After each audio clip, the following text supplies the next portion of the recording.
अस्सलाम वालेकुम रीडर्स, कैसे हैं आप सब? अच्छा जी, मैं हूँ आपकी होस्ट, आपकी मेज़बान, आपकी दोस्त इबा। ये थोड़ा प्रोफेशनल था, लेकिन ये मुझ पे सूट नहीं करता। और दूसरी बात, किसी ने हमसे कहा कि आप क्यों उसने पता नहीं अजीब वे में कहा था, और पहली बार हमने किसी को कहा है। अदरवाइज़ ये हमारी आदत नहीं है। खैर, क्यों ना आप लोगों से लाइव आके गपशप की जाए।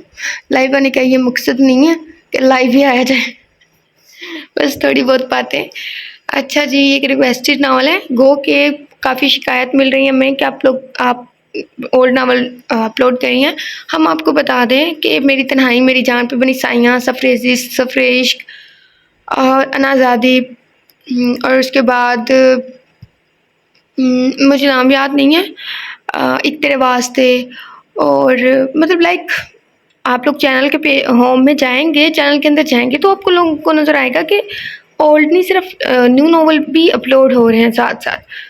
तो प्लीज़ उन पे भी फोकस करें, ये ना कि सारे ही ओल्ड हैं। और जो जो मुझे रिक्वेस्ट वसूल हो रही है मैं वो कर रही हूँ। मुझे एक लड़की ने बहुत देर पहले रिक्वेस्ट की थी कि मैं एक नावल अपलोड करूँ, देर मुझे याद है, वो आयशा जुल्फ़िकार का नावल।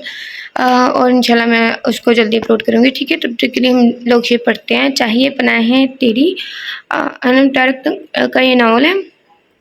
आई होप कि आपको हमें पसंद आएगा। चलें जी, स्टार्ट लेते हैं। अपने सामने मौजूद इमारत को देखकर इसने गहरा सांस लिया। आज 3 साल बाद वो दोबारा से वापस इसी जगह आन पहुंचा था जहाँ से वो 3 साल पहले भागा था। और इन 3 सालों में सालों के बाद जब वो वापस आया था तो इसे यूं महसूस हो रहा था जैसे ये 3 साल का अरसा हवा बनकर गुजर गया हो।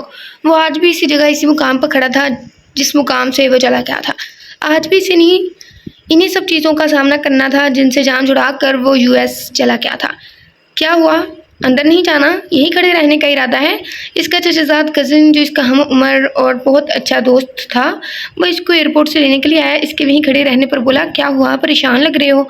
हैदर के तासरात देखकर शहीद ठहर कर इसे देखने लगा। इंसान अपनी ज़िंदगी में आने वाले मसाइल से जितना मर्जी भाग ले, वो इसका पीछा करते हैं। और जैसे इंसान भागते भागते थकने लगता है तो वही मुश्किलात इसके सामने खड़ी इसका मुंह चढ़ा रही होती हैं। वो थके थके लहजे में बोला, कह तो तुम ठीक रहे हो, लेकिन जिन्हें तुम इतनी आसानी से अपनी ज़िंदगी के मसाइल और मुश्किलात कह रहे हो, दरहकीकत वही तुम्हारी ज़िंदगी का सुकून थे। हैदर, तुम्हें अंदाज़ा नहीं है कि तुमने यहाँ से जाकर कितना बड़ा ब्लंडर किया है। मैं इसकी बात पर इस बात पर सर हिलाता बोला तो हैदर ने चौंक कर इसे देखा। क्या मतलब? कुछ नहीं, अब आगे हो तो सारे मतलब महफूम समेत तुम्हें समझ आ जाएंगे। वो गाड़ी की डिग्गी से इसके सूटकेस निकालता घर की अंदरूनी जानिब बढ़ गया तो वो भी सर झटकता अंदर की तरफ बढ़ गया। रुलाया ना करे ज़िंदगी, मुझे चुप करने वाला कोई नहीं, कराने वाला सॉरी। लड़की तेज़ हाथ चलाओ, जान नहीं है तुम्हारे हाथों में? दिन निकल आया, अब तक नाश्ता नहीं बन सका तुम्हारे से। अगर बच्चे खाली पेट अपनी दरसगाह पर गए तो तुम्हारा वो हशर करूंगी कि याद रखोगी। वो तेज़ी से नाश्ते की टेबल सजा रही थी जब राबी बेगम की काटदार आवाज़ पर इसके हाथों में मजीद तेज़ी आई थी। नाश्ते की टेबल सेट करके इसने दम पर रखी, चाय कपों में डाली और जल्दी से बाहर की जानी पड़ी। वहाँ एक शोर बरपा था। फूफा और चाचू नाश्ता करने के साथ टीवी पर चलती हेडलाइन पर नजरें जमाए हुए थे। राबिया बेगम और समरा चाची खाने का मेन्यू डिसाइड करने के साथ इसे भी झिड़क देती। नौजवान पार्टी कॉलेज यूनिवर्सिटी जल्दी जाने के चक्कर में उधम मचाए एक दूसरे से छीन झपट करते नाश्ता हलक से उतार रहे थे कि चाची और राबिया के सख्त ऑर्डर थे कि कोई भी नाश्ता किए बगैर घर से बाहर नहीं जाएगा। तो मजबूरन सबको ही जहर मार कर कुछ ना कुछ खाना पड़ता। ऐसे में वो खाते कम और एक दूसरे से उलझते ज़्यादा थे। अस्सलाम वालेकुम। वो कब बारी सबके सामने रख कर चाय बना रही थी जब मध्यम मगर भारी और गंभीर आवाज़ पर इसके हाथ लहस उठे। कब से चाय छलक कर इसके हाथ चला गई। सब अपने शोर और कामों में मसरूफ़ इसकी आवाज़ को सुन नहीं सके। वो चूँकि मैं इसके आखिर पर खड़ी फुफ्फो को चाय दे रही थी तो वो न सिर्फ इसकी आवाज़ सुन चुकी थी बल्कि इसे अंदर दाखिल होते हुए भी देख चुकी थी। हाथ की चलन की परवाह किए वो जल्दी से इन्हें चाय पकड़ा कर अंदर की जानिब बढ़ने लगी थी कि इसके हाथ कपकपाए। जो कुछ चाय छलक कर इसके हाथों पर गिरी तो हाथ में धमा कप गिर कर टूट गया। चटाक। इसी वक्त राबिया बेगम का हाथ घूमा था और इसके मुंह और कमर पर निशान छोड़ गया। ला हौला वला कुव्वता। भैया, आगे मसला है। चाहे तो गिरी है, कप भी तो टूटा है, इसमें थप्पड़ कौन मारता है? शुक्र करें अपने घर में सुकून से रहते हैं। अरे ओ कमबख्त, मेरे नए डिनर सेट का कप तोड़ दिया। वो गुस्से में ऊंची आवाज़ में बोली। टेबल पर एक लम्हे के लिए खामोशी छाई थी, सिर्फ एक लम्हे के लिए। सब दोबारा से अपने कामों में मसरूफ़ हो गए थे, जैसे इन सब से कोई किसी को कोई फ़र्क नहीं पड़ता था। ये सब इनका रोज़मर्रा का मामूल था। जबकि इसके सामने ऐसी इज़्ज़त अफ़ज़ाई पर वो तड़प उठी थी, इसने तेज़ी से नीचे झुककर हाथ से ही किरचियाँ उठाई जो कि इसके हाथ भी ज़ख्मी कर चुकी थी। बिना इसकी तरफ देखे हुए जल्दी से किचन की तरफ बढ़ गई। हैदर भाई, उसामा की अचानक नज़र इस पर पड़ी तो वो अपनी जगह से स्प्रिंग की तरह उछल कर इसकी तरफ बढ़ा। इसके बाद वो हुआ मची कि अलमान। वो किचन की दीवार से टेक लगाए आंखें सख्ती से मूंदे खड़ी थी। इसका पूरा ध्यान दीवार से तो सही तरफ से आती आवाज़ों पर था। दूसरी आई थिंक माँ सदके जाए मेरा बच्चा। राबिया बेगम बार बार इसका मुंह चूम कर इसे गले लगाती आंखें भर आई थी। वो सबसे हंसते मुस्कुराते मिल रहा था, मगर ना जाने क्यों उसके वजूद में बेचैनी सरायत कर गई थी। तुम कब से आए हुए हो और यहाँ पर ऐसे क्यों खड़े थे? समरा ने सवाल किया तो हैदर के बजाय शहीन ने तल्खी से जवाब दिया, जब यहाँ पर सीरियल चल रहा था तमाम घर के मामूलात में टांग नहीं अड़ाया करो तो बेहतर है। राबिया बेगम ने इसे सख्त घूरी से नवाजते तनबीह की। जी, ताकि ये घर हर वक्त थाने का मंजर पेश करता रहे, जहाँ पहले ही आप लोग एक बेचारी कमज़ोर सी लड़की से जिस्मानी रिमांड पर जाने कौन सा इकबाल जुर्म करवाने की कोशिश में लगे नजर आते हैं। वो छिटकर बोलता हैदर का सूटकेस फर्श पर पटक कर अपने कमरे की तरफ बढ़ गया। हैदर ने हैरत से इसके रवैये को देखा। हैदर बच्चे, इसे छोड़ो। इसने जब से पुलिस की नौकरी शुरू की है इसके दिमाग में हर वक्त थाना कचहरी और मारपीट ही गर्दिश करती रहती है। तुम बताओ, तुम्हें अचानक वापसी का ख्याल कैसे आ गया? समरा इसे बाजू से पकड़कर खाने की टेबल पर ले आई। इसने दनस्ता एक नज़र मेज़ पर बैठे नफूस पर डाली, पर वो इसे नजर नहीं आई। इसका दिल बुझ गया। सबीन, रामीन बेटा, जाओ भाई के लिए नाश्ता बना कर लाओ। समरा ने अपनी बेटियों को घूर कर वहाँ से हटाना चाहा जो पटर पटर करती हैदर के सर हो की थी। क्या आया वो इनके लिए गिफ्ट्स लेकर आया है या नहीं? नहीं बेटा, तुम खुद नहीं बनाना है, इसे कहना कि बना कर दे। इससे पहले कि हैदर कुछ बोलता राबिया बेगम नाक चढ़ाकर बोली, जानती थी कि अगर वो दोनों नाश्ता बनाने गई तो किचन की वो हालत होगी कि अलीमान सॉरी, और जो नाश्ता बनेगा वो भी खाने लायक तो हरगिज़ भी नहीं होगा। मैं नाश्ता नहीं करूँगा, हो सके तो एक कप स्ट्रॉन्ग सी चाय बनवा दें, यही काफ़ी है। वो एक टांग फोल्ड करके सर कुर्सी की पुष्ट पर टिका कर रिलैक्स होकर बैठ गया। निगाहें बेचैनी से किसी को तलाश करने की कोशिश कर रही थी और अपनी बेचैनी पर इसे गुस्सा आ रहा था, जिसकी वजह से इसने 3 साल परदेश की खाक छानी थी। आज दिल इसी को देखने का तलबगार क्यों कर था? हैदर भाई, मुझे लगा था कि आप जब पाकिस्तान आएंगे तो आपके पहलू में एक अदद गोरी होगी और आपकी गोरी में हमारा एक अदद भतीजा या भतीजी होंगे। गोदी में, सॉरी, गोरी में नहीं। हमदान शरारती अंदाज में बोला तो इसकी बात पर वो इसे घूरने लगा, जबकि राबिया बेगम ने इस मंजर को तसव्वुर करके झिझक ली और आवाज़ बंद अस्तगफार पड़ा। इनके अंदाज पर वहाँ एक ज़बरदस्त कहका पड़ा था। ये सोच अपने दिमाग में लाने से पहले तुम्हें यह भी सोचना चाहिए था कि मेरी एक अदद बीवी इस घर में मौजूद है। वो हल्की सी मुस्कुराहट के साथ हल्के पुल्के अंदाज में बोला और फिर अपनी बात पर खुद भी हैरान हुआ था, जबकि इसकी बात पर वहाँ पर सन्नाटा छा गया था। और इसकी बीवी जो इसका नाश्ता बनाकर किचन से बाहर निकली थी, हमदान की बात पर इसके कदम जैसे ज़मीन ने जकड़ लिए थे और शिद्दत से हैदर के जवाब की मुंतज़िर थी और इसके जवाब पर लड़खड़ाई थी। सबको अपनी तरफ मतवज्जा देख कर हैदर न समझी से इनकी शक्लें देखने लगा, जो यकटुक इसे बल्कि घूर रहे थे। आखिर इस खामोशी को शहीर की आवाज़ ने तोड़ा। बीवी इस घर में छोड़ कर गए थे तो सबको बाबर भी करवा कर जाते कि वो तुम्हारी बीवी है। क्या मतलब तुम्हारी बात का? वो पेशानी पर बल डाल के इसके सामने खड़ा होकर सर्द अंदाज में बोला कि इसे शहीर के अंदाज पर कुछ गलत होने का एहसास हुआ। शहीर इस वक्त पुलिस यूनिफॉर्म में मौजूद थाने जाने के लिए तैयार था।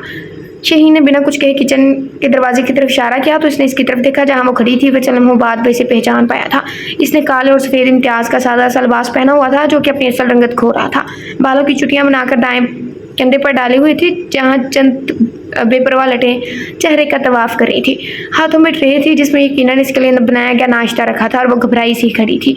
हैदर ने हैरत से इसका सरता पैर जायजा लिया और इसी हैरत से इसने अपनी माँ को देखा, जिन्होंने लम्हा भर के लिए इसे नजरें चुराई। तो इसने सवालिया नजरों से शहीद को देखा जो सर झटक कर किचन की तरफ बढ़ा। इसके हाथों से ट्रे लेकर शेल्फ पर रखी ट्रे में रखे सैंडविच और चाय का मग हाथ में थामे वो बाहर निकल गया। ऐसे क्यों देख रहे हो? राबिया बेगम इसकी नज़रों से खाइफ होती बोली। आपने अभी अनाया पर हाथ उठाया था? वो अभी तक शौक की कैफियत में था। इसे लगा था कि शायद इसकी माँ ने किसी मुलाजमे पर हाथ उठाया था, तो क्या मुलाजमे पर भी हाथ उठाना चाहिए? और ये बात भी इसे पसंद नहीं आई थी। वो इन्हें इस वक्त टोकने ही वाला था जब शहीर के बोलने पर खामोश हो गया था। और अब जब ये एहसास हुआ था कि मुलाजमा के बजाय इसकी बीवी पर हाथ उठाया गया था और शायद पिछले 3 सालों से उठाया जाता रहा था, ये बात इसके अंदर शोले भड़का आ गई थी। अच्छा छोड़ो इस बात को, तुम इतना लंबा सफ़र करके आए हो, थक क्यों? छोड़ो इस बात को। इनकी बात काट कर वो तेज़ लहजे में बोला। उसामा जो कि भाई के आने की खुशी में कॉलेज से छुट्टी का सोच रहा था, इसका जलाद मूड देखकर आमीन और सबीन को बाहर आने का इशारा करता वहाँ से खिसक गया। ऐसा ही होता है, ऐसा ही होता है। जब बाबा गुस्से में होते थे ना और हम लोग लाइक स्कूल जाते थे, खामोशी से खिसक जाते थे कि हमें कोई बेइज्जती ना हो जाए। तीनों एक ही कॉलेज में पढ़ते थे। हमदान भी खामोशी से साथ वहाँ से निकल गया। राबे बेगम सुबह सुबह इसके तीली लगाने पर से खुशनुमा निगाहों से देख रही थी। पीछे हारिस साहब, हैदर के वालिद, उमर चचा, समरा चाची, राबिया बेगम और वो मौजूद थे। बताया ना मामा, क्यों छोड़ दूँ, वो तो आपकी लाडली भतीजी थी ना, आपको अपनी औलाद से ज़्यादा अजीज़ थी। मिशेल को आप इसकी मिसालें दिया करती थी, मुझसे ज़बरदस्ती इसकी शादी करवाई, तो अब ये सब क्या है।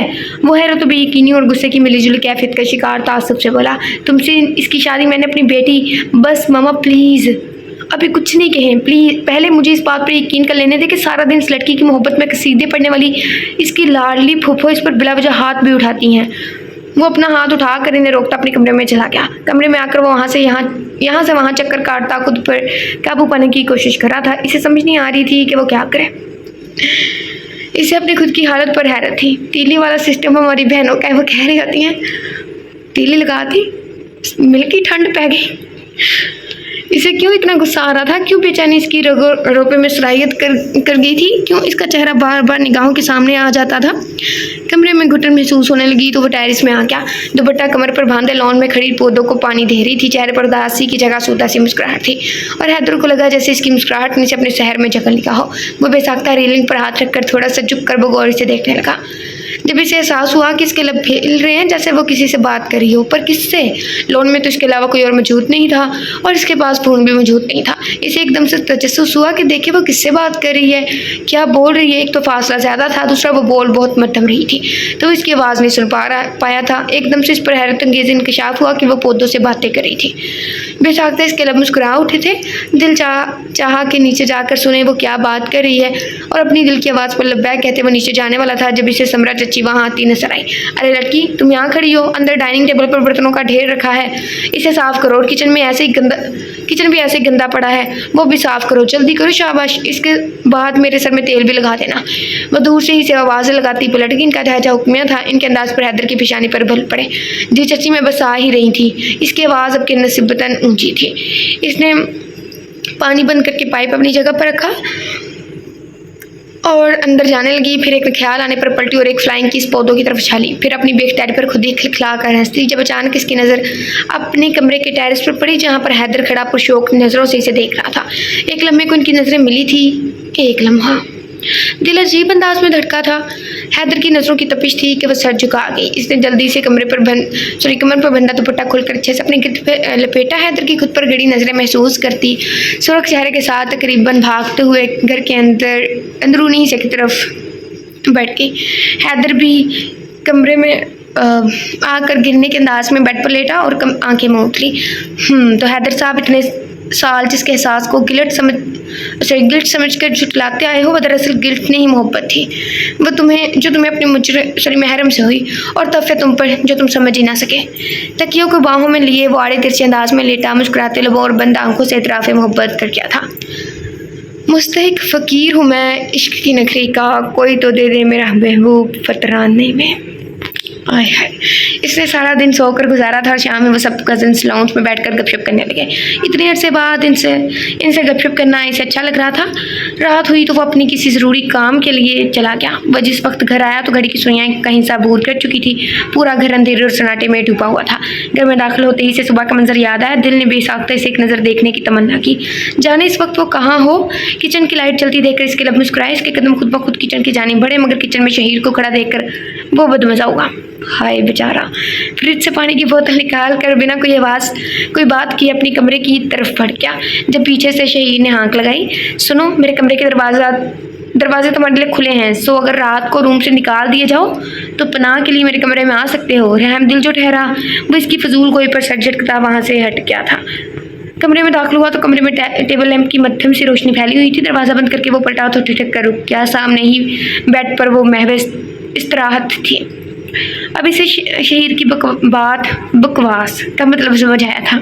इसे इग्नोर करता वो पानी की बोतल साइड पर रखकर अलमारी से अपने लिए ट्राउज़र शर्ट निकालता वॉशरूम की तरफ बढ़ गया। तकरीबन 10 मिनट बाद वो अपने गीले तौलिए से अपने बाल तौलिए से रगड़ता बाहर आया। तौलिया सोफे की पुश्त पर डालकर बेड पर बैठ गया। घूंट घूंट पानी हलक से उतारता पुरसोच नजर से देख रहा था। अनाया के रेशम जैसे सिल्की बाल चेहरे पर बिखरे, इसका आधा चेहरा ढांपे हुए थे।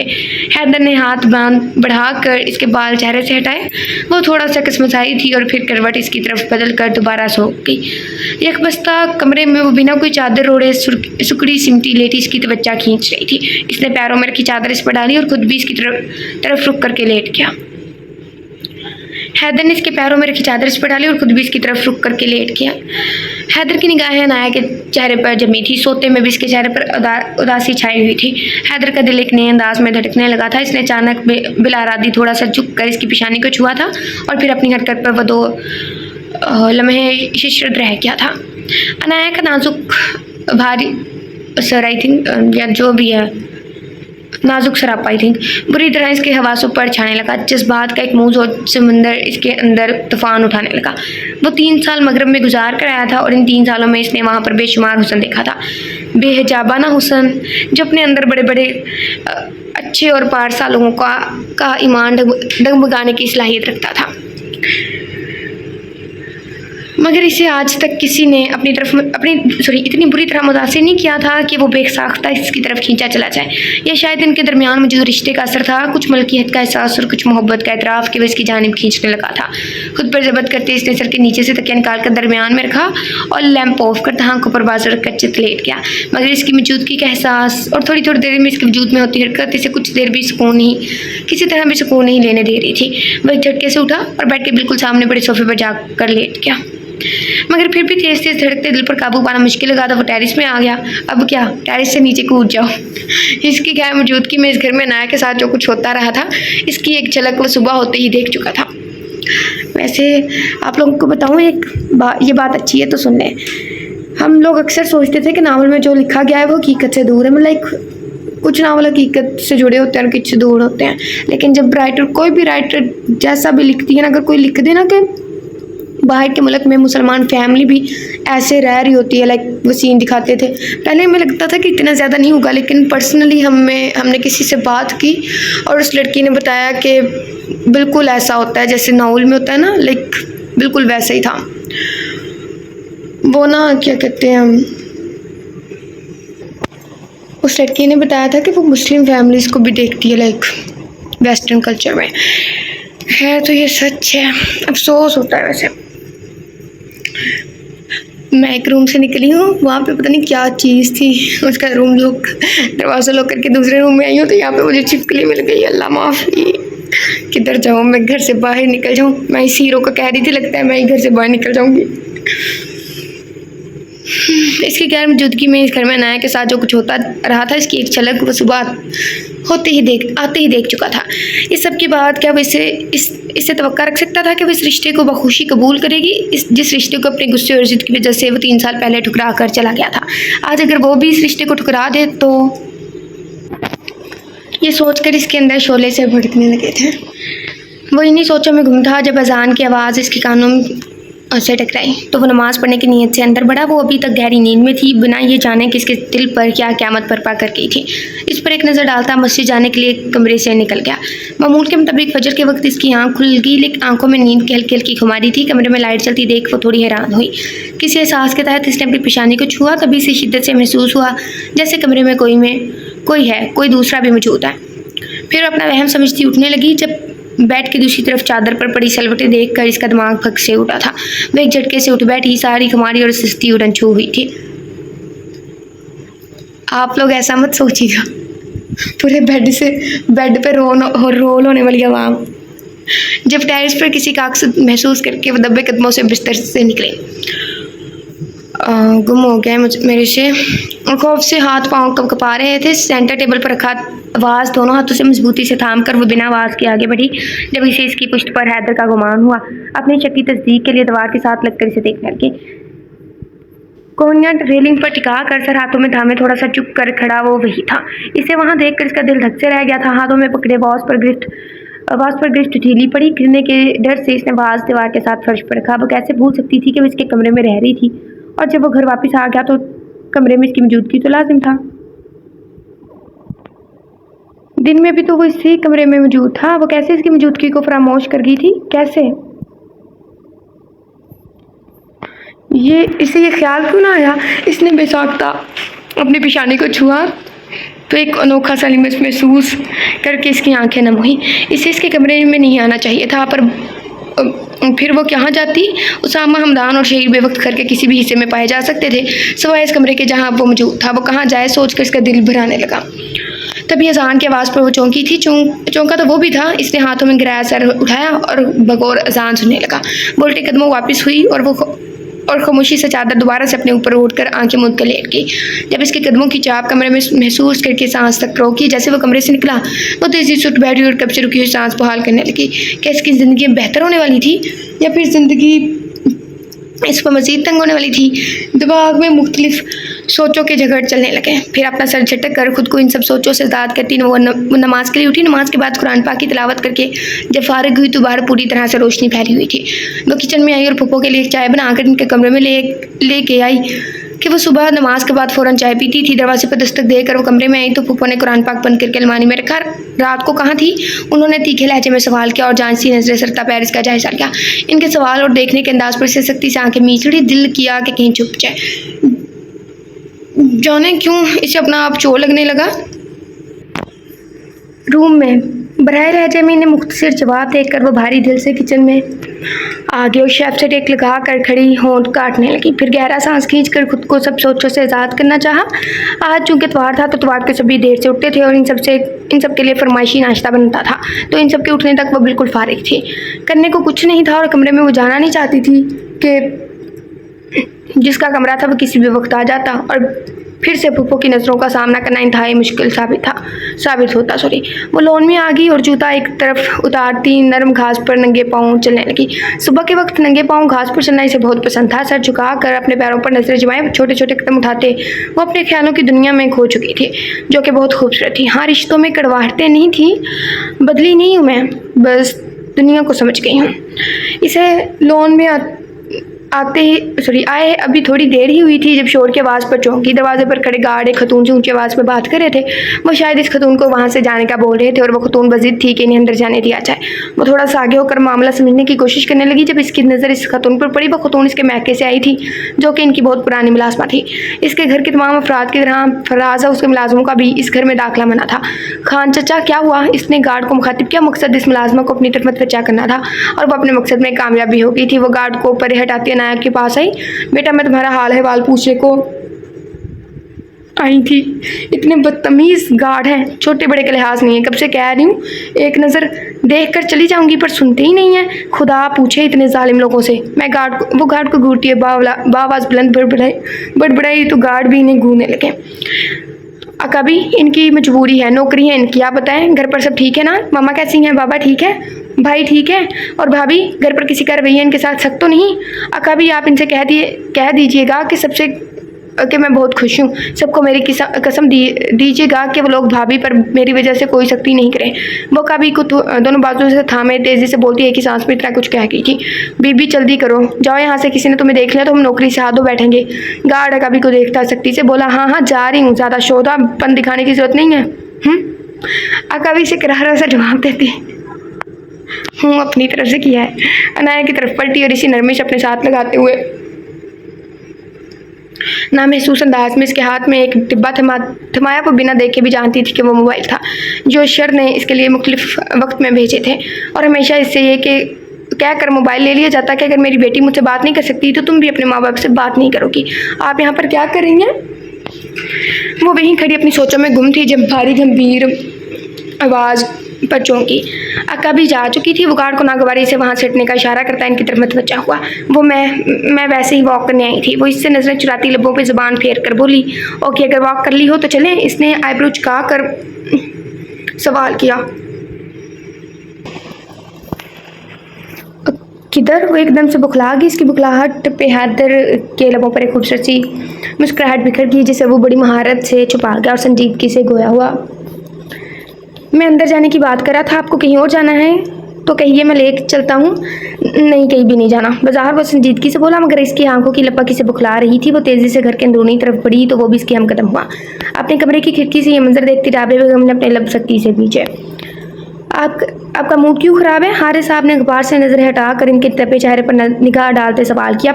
आप अपने बेटे से पूछते क्यों नहीं आखिर कि इसी लड़की से जबरदस्ती शादी करवाने पर वो नाराज होकर बाहर चला गया था? तो ऐसे कौन से सुर्खाब के पर लग गए हैं अब इस लड़की में, जो इसको कुछ कहने से कल से मुंह फुलाए घूम रहा है? वो गुस्से में बुलंद आवाज से बोली। हारिस साहब की कोई भी जवाब देने से पहले दरवाजे पर दस्तक देकर वो अंदर आया था। इसके चंद सेकंड बाद नाया भी दस्तक देती कमरे में दाखिल हुई। इसे वहाँ पहले से मौजूद देखकर वो गड़बड़ाई थी, मगर अब ऐसे पलट जाना मुनासिब नहीं था। मिल गई तुम्हें बीवी से फुर्सत, आ गई माँ की याद? इसके अंदर दाखिल होते ही उन्होंने तंज किया, जब ध्यान दरवाजे में खड़ी अनाया की तरफ किया। राबिया बेगम ने एक चुभती नजर इन दोनों पर डाली और फिर शोर को देखा। पप्पू, आप नाश्ते में क्या लेंगी? वो वहाँ से भागने को ऊपर तोलती जल्दी से बोली, तुम थोड़ा सा जहर दे दो बीबी मुझे, ताकि जान ही छूटे सबकी मुझसे। वो कड़वे लहजे में बोली तो इनकी बात पर लपटपाती दांतों की मदद से काटने की। ये शायद आंसू रोकने की लाशऊरी कोशिश थी। ख़त्म अपना दर्द कर जाऊँ, जी में आता है आज मर जाऊँ। यही हीरोइन ने कहा, भाई अल्लाह माफ़ करे। मामा, हैदर ने इन्हें टोकते हुए तनबिया नज़रों से देखा और साथ ही इसकी तरफ बढ़ता। इसे अब सबका एक जैसा नाश्ता बनाने का कहा तो वो फ़ौरन वहाँ से गायब होगी। वो रूम का दरवाज़ा बंद करके माँ की तरफ पलटा और इन्हें कंधों से थाम कर अपने बेड पर बिठाया और ख़ुद इनका हाथ अपने दोनों हाथों में थाम कर पंजों के बल इनके कदमों में बैठ गया। मामा, आप अनाया के साथ ऐसा बिहेव क्यों करती हैं? आपको इससे क्या शिकायत है जिनकी बिना पर आप इसे ऐसा रवैया रखने पर मजबूर हैं? इसने बगौर इन्हें देखते सवाल किया तो राबिया बेगम इससे नजरें चुरा की। बताएं मामा, इसकी कोई गलती है तो बताएं ना, मैं खुद इससे बाज पुरस करूंगा। कुछ देर बाद इसने अपने सवाल दोबारा दोहराया तो अपने बेटे का चेहरा देखकर रहेगी, जो इस वक्त रफ टफ फुलिये में भी इतना खूबरू लग रहा था कि उन्होंने बेसाख्ता दिल में माशाल्लाह पड़ा। मामा, इनका खोया अंदाज देख कर हैदर ने इन्हें दोबारा से अपनी तरफ मुतवज्जा करना चाहा और इन्हें ढूंढने पर भी इसकी कोई ऐसी खामी नजर नहीं आई जिससे वो इस तरह के सलूक की मुस्तहिक ठहराई गई हो। बाबा, आप बताएं। माँ की खामोशी पर इसने बाप की तरफ सवालिया नजरों से देखा। कोई भी कसूर नहीं है इसका, उन्होंने फौरन जवाब दिया तो इसकी नज़रें दोबारा से माँ के चेहरे पर मरकूज होगी जैसे इनके बोलने का मुंतज़िर हो। इसके महके में मेरी बेटी अगर खुश नहीं रहेगी तो इस घर में मैं इनकी बेटी को भी खुश नहीं रहने दूंगी। वो लबों पर जबान फेरती तलखी से बोली तो हैदर के सर पर जैसे हैरत का पहाड़ टूट पड़ा था। मामा, आप ऐसा कैसे कर सकती हैं? आपने एक सादी सी शादी को क्रॉस मैरिज बना दिया और मैं ये समझ रहा था कि अपनी भांजी की मोहब्बत में मुझ पर ज़बरदस्ती की गई और आप। इसने बात के दरमियान गहरा सांस लेकर अपने अंदर उठती इश्तियाल की लहर को काबू पाते इसने खुद को कंपोज किया। मामा, क्या आप चाहती हैं कि रोज़े महशर इस बात पर मेरी पकड़ हो कि मैं अपनी बीवी से इंसाफ का मामला नहीं कर सका?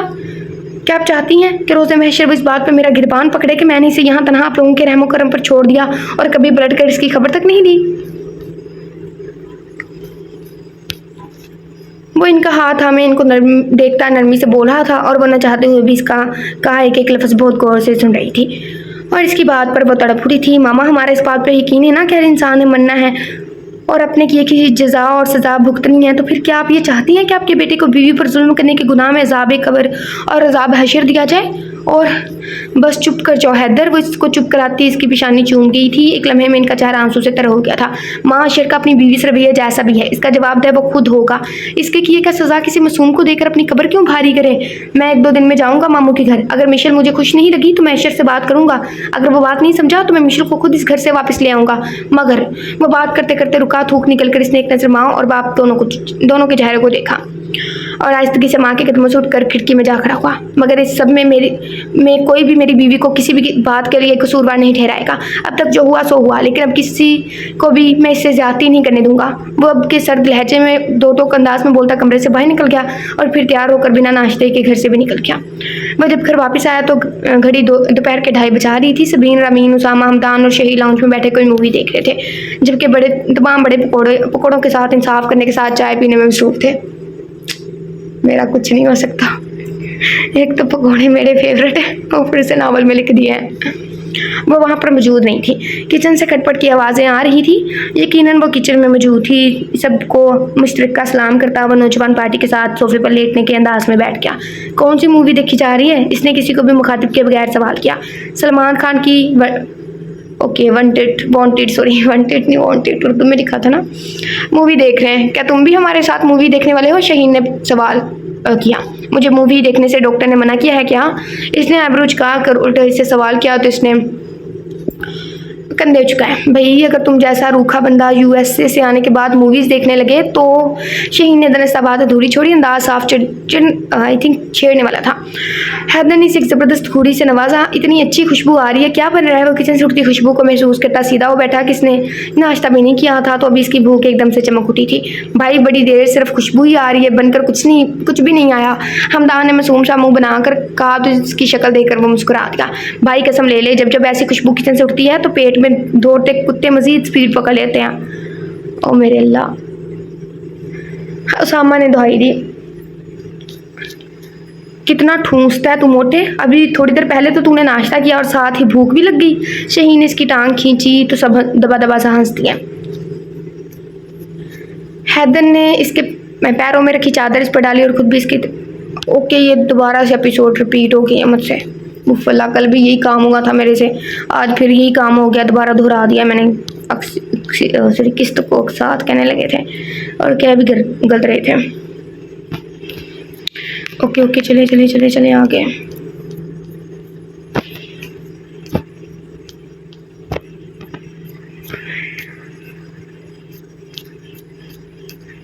भाई वापस वही एपिसोड है इस वजह से।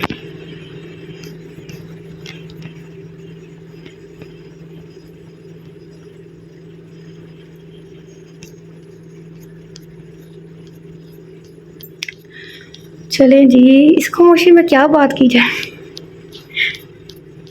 चले भाई आपको भूख लगी है? रामीन ने इसे सवाल किया तो इसने मजलूमों से शक्ल बनाकर इस बात में सर हिलाया। ये अनाया भी ना पता नहीं तब से किचन में घुसी क्या कर रही है। मूवी शुरू होने से पहले इसको पास्ता और फ्राइज बनाने का भुला था, आधी से ज़्यादा मूवी गुजर गई, अभी तक बना कर नहीं लाई। अनाया ले भी आओ, और कितनी देर लगाओगी? सबीन मुँह बनाती बोली। इसका लहजा बेजारी लिए हुए था। आकर मैं वो किचन की तरफ मुँह करके ऊंची आवाज़ में बोली थी। जब अनाया हाथ में ट्रे था मैं तेज़ी से बाहर आई। क्या पाए बना रही थी या सो रही थी? वो काफ़ी तक बदतमीजी से गोया हुई। सबीन, शहीन ने फ़ौरन से बहन को तनबिया करती निगाहों से देखा था, जबकि हैदर अपनी जगह से खड़ा हुआ। अनाया ट्रे सेंटर टेबल पर रख कर पीछे वापस मुड़ गई जब हैदर ने आवाज़ देकर इसे रोका है। अनाया रुको। वो रुक कर सवालिया नजरों से इसे देखने लगी, जबकि वो सबीन की जानिब मुतवज्जा हुआ। यह क्या तरीका है बड़ों से बात करने का? छोटे बड़े से बात करने की तमीज़ भूल गई हो तुम? वो क्यों मुलाजमा है तुम्हारी जो तुम्हारे हुक्म की तामील करे? लहजा देखा है तुमने अपना, किस लहजे में बात कर रही हो तुम इससे? माफ़ी मांगो अनाया से। बस सख्ती से झिड़कता दो टक अंदाज में बोला। भाई वो इसने कुछ कहना चाहा, जब वो इसकी बात सुने बगैर इसे टोक दिया। माफ़ी मांगो फ़ौरन। आई एम सॉरी अनाया। वो शर्मिंदा सी सर झुका कर बोली। भाभी। हैदर भाभी लफ्ज़ पर जोर देता बोला तो अनाया समेत सबने झटके से इसकी तरफ देखा, पर वो सबीन की तरफ मुतवज्जा था। आई एम सॉरी भाभी। इसके कहने पर हैदर के तने नकूश एकदम से ढीले पड़े, जबकि अनाया शौक से इनकी तरफ देख रही थी। तुम सब मेरी एक बात सुन लो, तुम सब अनाया को भाभी बुलाओगे, इसका नाम ना सुनो मत किसी की भी ज़बान से। इसने उंगली उठाकर सबको वार्न किया तो हमदान की ज़बान में खुजली हुई। हम सब तो अनाया, मेरा मतलब है अनाया भाभी को भाभी कहकर बुलाएंगे, लेकिन वो शहीर से छोटी है इसलिए वो तो इस मेरा मतलब इनका नाम ले सकता है ना। हैदर की घूरती नज़रों को देखकर इसने फ़ौरन से अपने अल्फाज, वो इससे उम्र में छोटी सी ही मगर रिश्ते में इससे बड़ी है, इसलिए मेरा नहीं ख्याल कि इसे भाभी कहने में कोई प्रॉब्लम होनी चाहिए। हैदर एक नज़र शहीद को देखकर बोला तो इसने सीजर फायर के अंदाज में दोनों हाथ सीज फायर या जो भी है हाथ ऊपर उठाकर नफी में सर लायक, तो दोनों नुक्ते एक जगह पे समझ ही नहीं आ रहा। जैसे कह रहा हो कि मुझे क्या प्रॉब्लम होगी। गुड अनाया तुम ट्रे लेकर रूम में जाओ। शहीद को जवाब देकर अनाया की जाने मुतवज्जा हुआ तो वो गड़बड़ाई, कुछ कहने के लिए लपा किए फिर रुक गई। Anaya what happened? वो जब से कमरे में आया था अनाया मुसलसल अपने हाथ में ढो रही थी। कभी एक आधा चक्कर कमरे का लगाती, फिर वहाँ दोबारा से इसी पोजीशन में खड़ी हो जाती। वो अचानक से उठकर इसके सामने आंकड़ा हुआ। वो जो अपने ध्यान में थी बामुश्किल से टकराते टकराते बची। नथिंग। बस संभल कर 2 कदम पीछे हुई। Are you sure? हैदर जांचती नज़रों से इसे देखने लगा। इसके इस बात में सर हिलाने पर हैदर ने इसके गाल पर बिखरी नमी को अपनी गुली की पोरों पर समेटा। इसके हाथों का लिबास अपने चेहरे पर महसूस हुआ तो एकदम से उछल पड़ी। हैरत हो बेयकीनी से पूरी आंखें खोले इसे देखने लगी। अनाया के अंदाज पर हैदर ने बामुश्किल अपनी मुस्कुराहट दबाई। बिना किसी वजह के तो आंसू नहीं आते। वो पूरी तरह से इसकी तरफ मुतवज्जा था। आप पीछे हटकर बात करें ना प्लीज़।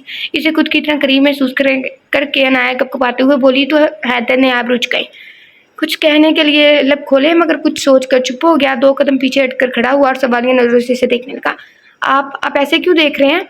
हैदर की लोदेती निगाहों की नज़रों की तपिश से अपना चेहरा तपता हुआ महसूस हो रहा था। पास खड़े होने पर पाबंदी, देखने से प्रॉब्लम। ओह, हैदर के दिल ने दुहाई दी।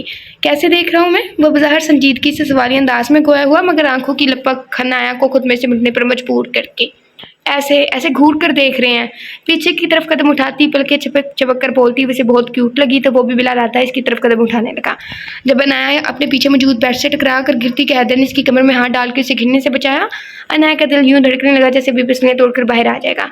कमर पर मौजूद हैदर की उंगलियों का लिमस इसके वजूद में एक सर्द सी लहर दौड़ती, वो आवाज़ भागता होती इसकी गिरफ्त में भड़बड़ाई। चेहरा लाल सुर्ख हो रहा था। अनाया ने हैदर के हाथ कमर से हटाए। आप प्लीज़ पीछे हटे ना, इतना इतना करीब क्यों खड़े हैं? हैदर के सीने पर हाथ रख के कहा, आवाज़ कँपकपा रही थी। अभी तो मैं तुम्हारे करीब आया भी नहीं हूँ और तुम्हारी ये हालत है। जब वाकई में तुम्हारे करीब आया तब क्या हालत होगी तुम्हारी? इसके सुर्ख पड़ते चेहरे और लड़खड़ाते लहजे को दिलचस्पी से देखता वो इसके कान के करीब झुक कर मायनी खेजी से बोला और हौले से इसके कान के लू को छू कर पीछे हटा। हैदर के अल्फाज और कान के ऊपर इसका लिमिट महसूस करती वो तड़प उठी थी। हैरत और बेकीनी से इसकी तरफ देखा, मगर इसकी नज़रों की लपक फौरन इसे नज़रें झुकाने पर मजबूर कर दी और इसके नज़रें उठाकर फिर पलकों की बाढ़ गिराने पर हैदर का दिल जैसे पागल हुआ उठा था। दिल क्या झुककर इसकी आंखें चूम ले, मगर इसके वजूद की कपकपाहट देखता वो खुद पर जब्त करता अपने हमकते दिल को काबू कर गया था। रो क्यों रही थी? इसके झुके सर पर नजरें झुकाए जमाए सुनी संजीदगी से सवाल किया, आप दूर हो मुझसे? वो दूर होकर बात करें प्लीज़। इसके वजूद से उठती महंगे के लून की खुशबू अनाया की आवाज़ झुंझला रही थी। इसकी एक ही रट पर हैदर ने जबरदस्त से मुठियाँ पीछी। क्यों? लहजा सख्त था। मुझे आपसे डर लग रहा है, मतलब काटती बेबसी से बोली। आंखें पल में नम हुई थी, जबकि इसकी बात पर हैदर के तने नकूश एकदम ढीले पड़े। सुनो, हैदर ने अंगूठी और उंगली की मदद से इसकी थोड़ी थाम कर इसका झुका सर ऊपर को उठाया और इसकी आंखों में देखने लगा। इसकी हिरनी जैसी खूबसूरत आंखें शिद्दत से अपनी तरफ खींच रही थी। जानती हो मेरा क्या रिश्ता है तुमसे? वो कुछ और कहने वाला था, जाने क्यों ये सवाल कर बैठा। जी, शौहर है आप मेरे। वो आंखें सख्ती से बंद किए बामुश्किल बोल पाई थी, पर मुझे फिर भी आपसे डर लग रहा है। हैदर ने कुछ बोलना चाहा था जब वो तेजी से झुककर इसके पहलू से निकलती दूर जाकर खड़ी हुई, लब कुचलती बेबसी से बोली। हैदर ने हैरत से इसकी हरकत देखी और इसकी बात और हरकत का मफहूम समझता कहका लगा उठा। वैसे मैं डरावना तो हरगिज़ नहीं हूँ, पर तुम्हें फिर भी अगर मुझसे डर लगता है तो मेरे ख्याल में किसी हद तक डर लगना भी चाहिए। इसके सरापे पर भरपूर निगाह डालते हुए बाकी से बोला तो इसकी बात पर अनाया चौंक पड़ी। आप, वो कुछ बोलने की ख्वाहिश दिल में दबाती लब भींच गई कि इसके अलावा कुछ कर भी क्या सकती थी। हैदर के नंबर पर एक इम्पोर्टेंट कॉल आई तो वो बात करने टेरेस पर आ गया। इसके बाद वापस कमरे में आया तो वो रूम में नहीं थी। काफ़ी देर तक उसका इंतजार करता रहा, मगर वो नहीं आई। डिनर करने भी वो नहीं आई। डिनर के बाद सब लाउंज में बैठकर हल्की फुल्की गपशप करने लगे तो उसने समरा से इसके बारे में पूछा। चच्ची, अनाया कहाँ है? बेटा वो किचन में है। मैंने इसे मना भी किया था कि खाना मत बनाए, मैं खुद बना लूँगी, पर वो नहीं मानी। वो मुझे किचन से भेज दिया और खुद खाने बनाने लगी। वो तफसील से बोली तो शहीर, सामा और हमदान तीनों ने पूरी आंखें खोल कर समरा को देखा। भाई जानते हैं, घर वाले जानते हैं कि कौन कैसा है। कि आज से पहले अगर कोई इसके हक में बोलता तो वो दोनों खवातीन इसे बुरी तरह झिड़क देती और इनका एक ही जुमला होता कि घर की जिम्मेदारी बहू पर ही होती है। ये कोई पहली लड़की नहीं है जो काम कर रही है। हम जब शादी होकर आए थे तब हमारे पापा की चचा ताया सब जॉइंट फैमिली में रहते थे। सारे घर की जिम्मेदारी हमने उठाई थी। अब इसे करने दो ताकि हमें भी कुछ सुकून नसीब हो। हमदान, क्या समरा चाची ने वही कहा है जो मेरे कानों ने सुना? और सामा ने हैरत तो बेयकीनी से बोला। मुझे नहीं पता कि तुम्हारे कानों ने क्या सुना है, पर मेरे कानों ने शायद नहीं, यकीनन कुछ गलत सुना है। भई ऐसा क्या सुन लिया तुम दोनों के कानों ने जिस पे यकीन नहीं आ रहा तुम्हें? हारे साहब भी वहाँ आकर इनके साथ बैठ के, बाबा हमारे कानों ने यही सुना कि समरा चाची ने कहा है कि मैं खाना बनाने किचन में गई थी। इसकी बात पर हारे साहब ने अपनी मुस्कुराहट दबाई, जबकि इनकी ओवर एक्टिंग पर समरा और राबिया बेगम पहलू बदल कर रह गई। हैदर ने एक नज़र किचन के दरवाजे को देखा। वो जानता था कि वो इसके सामने आने से कतरा रही है। आपको बातों आई थिंक सबको बातों में मशगूल छोड़कर वो उठा और सबसे माजरत करता खारजी दरवाजे की तरफ बढ़ा, पर दरवाजे पर रुककर शहीर से मुखातिब हुआ। शहीर, मुझे एक काम से बाहर जाना है, तुम चलोगे मेरे साथ? इसने दानस्ता बुलंद आवाज़ में कहा। मकसद किचन में मौजूद वजूद को सुनाना था, जो इससे छुपने की खातिर किचन में पनाह लिए खड़ी थी कि वो बाहर आ सकती है। बाहर रास्ता साफ है। हाँ ज़रूर चलूँगा। शहीर इस बात में सर हिलाता उठ खड़ा हुआ तो हैदर ने मुंह बनाया। इसका ख्याल था कि वो इसे मना कर देगा, पर जब वो फ़ौरन से भी तैयार हो गया तो उसका हालत तक कड़वा हो गया। खुद ही फंस गया अपने ब्याहों पर, खुद ही कुल्हाड़ी छड़ी मार ली। वैसे पंजाबी के वर्ड बहुत अच्छे होते हैं। खैर, अनाया ने दरवाजे की ओट से इसके बाहर चले जाने तक इसे देखा था। मोहब्बत झूठ नहीं थी तुमसे, गवाह है हर नमाज की दुआ। तकरीबन 7 से 8 मिनट बाद इसने एक जगह गाड़ी रोकी और शहीर को वहीं वेट करने का बोलकर चला गया। 5 मिनट बाद वो इसे वापस आता दिखाई दे और गाड़ी दोबारा सड़क पर भागने लगी। तुम जब साथ ले ही आए हो तो कम से कम यही बता दो कहाँ ले जा रहे हो। जब इसे ड्राइव करते 10 मिनट गुजर गए मगर वो एक लफ्ज़ भी नहीं बोला, तो इसकी मुसलसल खामोशी पर शहीर अच्छा खासा चिढ़ गया था। तुम्हारे साथ लॉन्ग ड्राइव पर जाने का इरादा है? वैसे लगते लहजे में बोला तो शहीर ने फौरन से कानों को हाथ लगाकर इस्तग़फ़ार पढ़ा। हैदर ने चुंबे से इसकी तरफ देखा। यार देखो, माना कि तुम्हारी बीवी तुम्हें घास नहीं डालती, पर इसका ये मतलब हरगिज़ भी नहीं है कि तुम अपने दिल की तस्कीन के लिए ऐसी हरकतें शुरू कर दो। वह चेहरे पर मस्कीनी तारीख करता बोला तो हैदर की पेशानी की रगें तन गई। क्या मतलब तुम्हारी बात का? देख भाई, मैं ये कहना चाह रहा हूँ कि तुम मुझे मुझे मुझे जिस तरह का आदमी समझ रहा है ना, मैं वैसा नहीं हूँ। तो इसलिए बेहतर ये है कि तू अपनी बीवी को मनाने पर ध्यान दे। वो जितनी संजीदगी से बोल रहा था ना, आंखों में इतनी शरारत थी। जबकि दूसरी तरफ इसकी बात सुनकर हैदर के तन बदन में आग सी लग गई थी। अगर मैं इस वक्त गाड़ी ड्राइव न कर रहा होता तो खुदा की कसम तुम्हारी इस बकवास पर तुम्हारी पूरी की पूरी बत्ती सी बाहर निकाल देता। मेरी बीवी तो मुझसे नाराज़ है, पर तुझे मिलनी ही नहीं थी। वह सर्द लहजे में बोला तो इसकी बात को तसव्वुर करते इसने झरझरी ली। गाड़ी एक झटके से एक खूबसूरत से घर के सामने रुकी। बिल्डिंग पर नजर पड़ते ही शहीन ने इसे देखा। यहाँ पर बाकी तुझे मेरे बजाय अनाया भाभी को लेकर आना चाहिए था। अब कि वह संजीदगी से बोला तो उसकी बात पर कोई भी रद्दमल दिए बगैर वो गाड़ी से बाहर निकला तो शहीर भी इसके पीछे निकल गया। अस्सलाम वालेकुम साहब जी। मैं जैसे दरवाजे के करीब पहुंचा तो गार्ड ने इसके पास आकर सलाम किया। वालेकुम सलाम, अंदर जा सकता हूँ मैं? जी साहब जी, बिस्मिल्लाह करो। इसमें इजाज़त लेने वाली कौन सी बात है? पर साहब जी, घर पर इस वक्त कोई नहीं है। हो सकता है थोड़ी देर में कोई ना कोई आ जाए, आप इंतज़ार कर लें या फ़ोन करके पूछ लें। आपको पता है कि कहाँ गए हैं सब लोग? वो तो उंगलियों की मदद से पेशानी मसलते हुए बोला।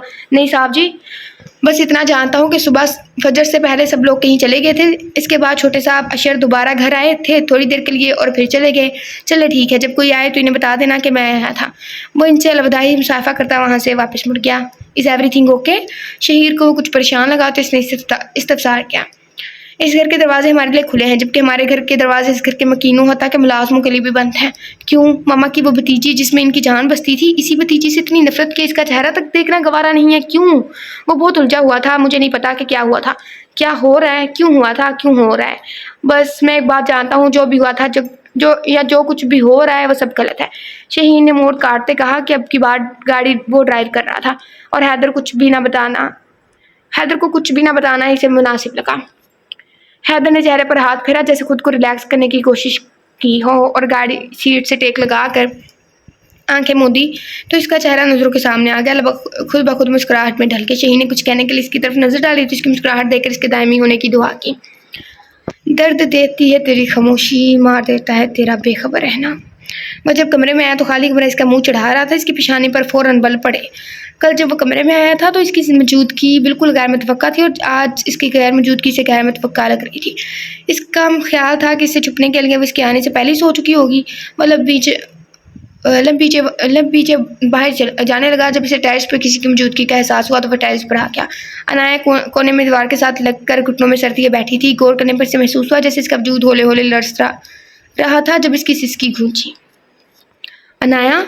हैदर तेजी से इसके करीब आया तो वो जो अपने गम आवाज़ सुनकर वो डर कर अपनी जगह पर उछल पड़ी और एक झटके से खड़ी हुई। रोना धोना भूल कर वो हिरनी जैसे खौफसदा हुई अंधेरे में आने वाले को देखने की कोशिश करने लगी। दिल धक धक कर रहा था।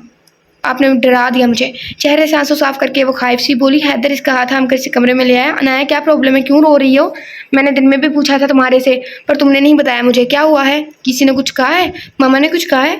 इसका चेहरा हाथों में थाम कर नरमी से इस्तफसार किया। नहीं, किसी ने कुछ भी नहीं कहा और फूफो ने तो कल सुबह से बात ही नहीं की मुझसे।